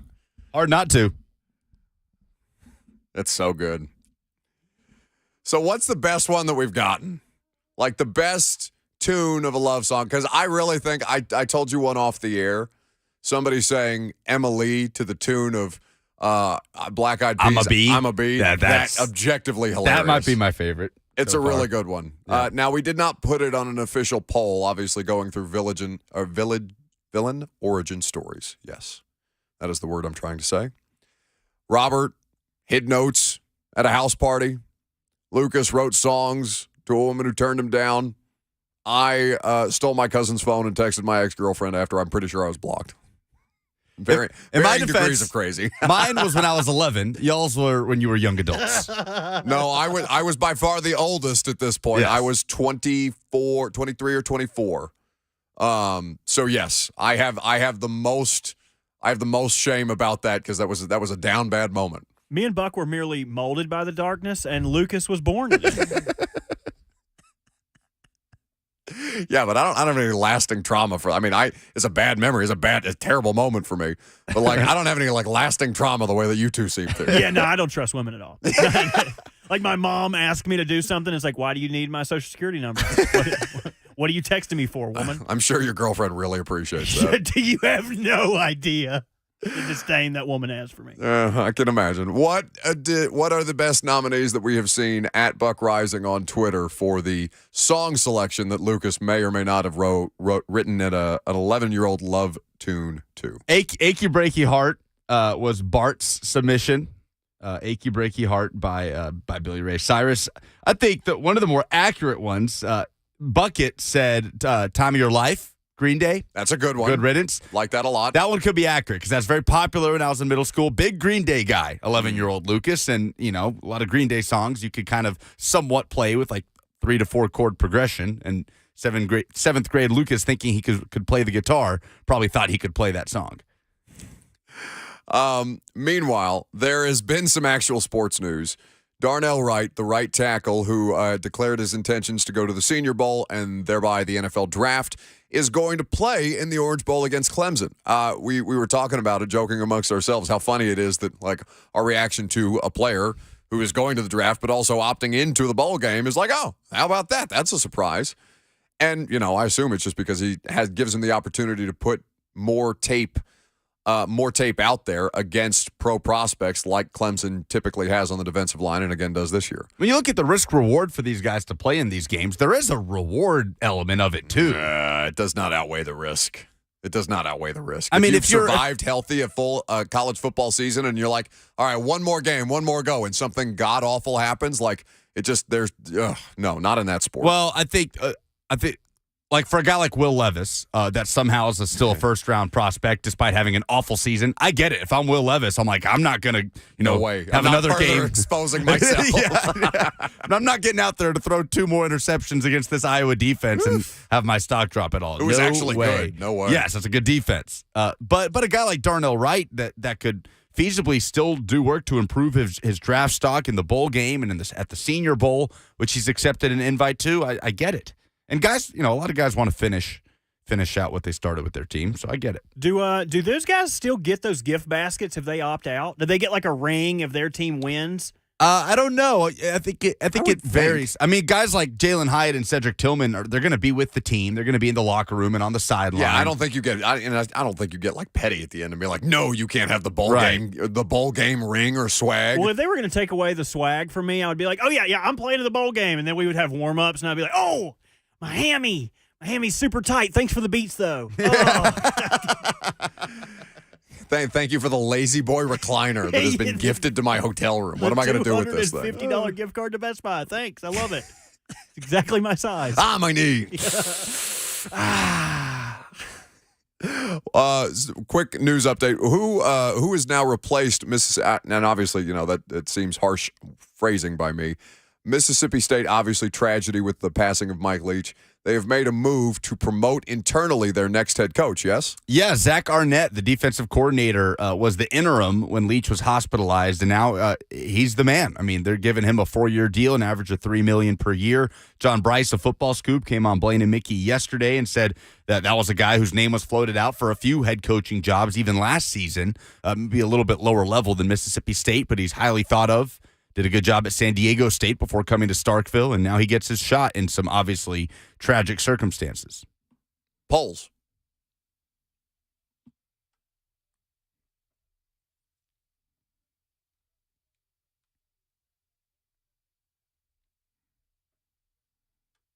And nuance goes to die.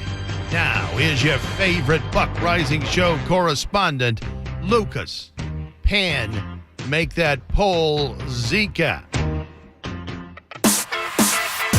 Presented by Two Rivers Ford. You can custom order any new Ford from Two Rivers. They deliver it right to you, and they sell below MSRP on all non-specialty new Fords. What is the number one thing Tennessee has to do to close the recruiting gap against Alabama? Jake says to start, pay an order of magnitude more in NIL money to big-time players. Make the money so gigantic they can't say no. That is one thing that Tennessee has been at the forefront of when it comes to NIL. Tennessee can pay. Now, I saw our buddy V-Love say entrap Nick Saban with hookers and cocaine. I don't know that that's the most conventional approach. Perhaps something, less felonious. For me, the answer is producing first and second round draft picks. Yes, that would help. What is the best matchup for the Titans against the Chargers? Sam says they have a major advantage at long snapper. Titans for Life says the run game. Yeah, against this Chargers defense, who has been very not good against the run, they should have an advantage there. They had something going in the first half against Jacksonville, and then the game got out of hand. They cannot have the turnovers. Yeah. What is the worst matchup for the Titans against the Chargers? Kenneth says Khalil Mack against Dennis Daly. Anybody against Dennis Daly, because it sounds like Joey Bosa is trending towards being available. We'll see what happens with him. He's still currently on injured reserve. They have not activated him just yet, but the possibility is out there. I would also say that the wide receivers right now, without this pass rush, the Chargers wide receivers, they all possess big playability. And what Mike Williams did to the Dolphins could very easily happen to the Titans on Sunday. And they're about as healthy as they've been as a group, with Herbert kind of really growing into the season. Things are timing out well for L.A. Can you name an NFL team that benefited from firing a coach mid-season? Will Compton said the 2021 Las Vegas Raiders. Obviously, that was a lot of off-field stuff with John Gruden, and they all kind of rallied around Rich Bisaccia. Kenneth says the Panthers, Matt Rule, this year, they did look better with Steve Wilkes. No, and they're legitimately in contention for that division at 5-8. To Steve Wilkes' credit. So how much further they go beyond that, but they have been an improved football team, and also they had like 6 different changes at quarterback at this point. The Ravens in 2012, the firing of Cam Cameron, the OC, at 9-4. The team was 9-4 and went on to win the Super Bowl, not just because they fired the OC and made a change, but a variety of different things taking place. But we had to go back 10 years to find an example of a team with a winning record, top of its division, making that type of change. Those are the polls? Those are the polls. That's the show. Tomorrow going to be a lot of fun. Coach Mack will be here. Javon Curse. I think it's the first time we've had Javon on. He is working on an exciting campaign for Middle Tennessee, and he'll tell you a little bit more about that. We'll talk Titans as well. If I don't catch you on primetime tonight at 8, we're back at it 10 a.m. tomorrow morning. Blaine and Mickey will take you the rest of the way.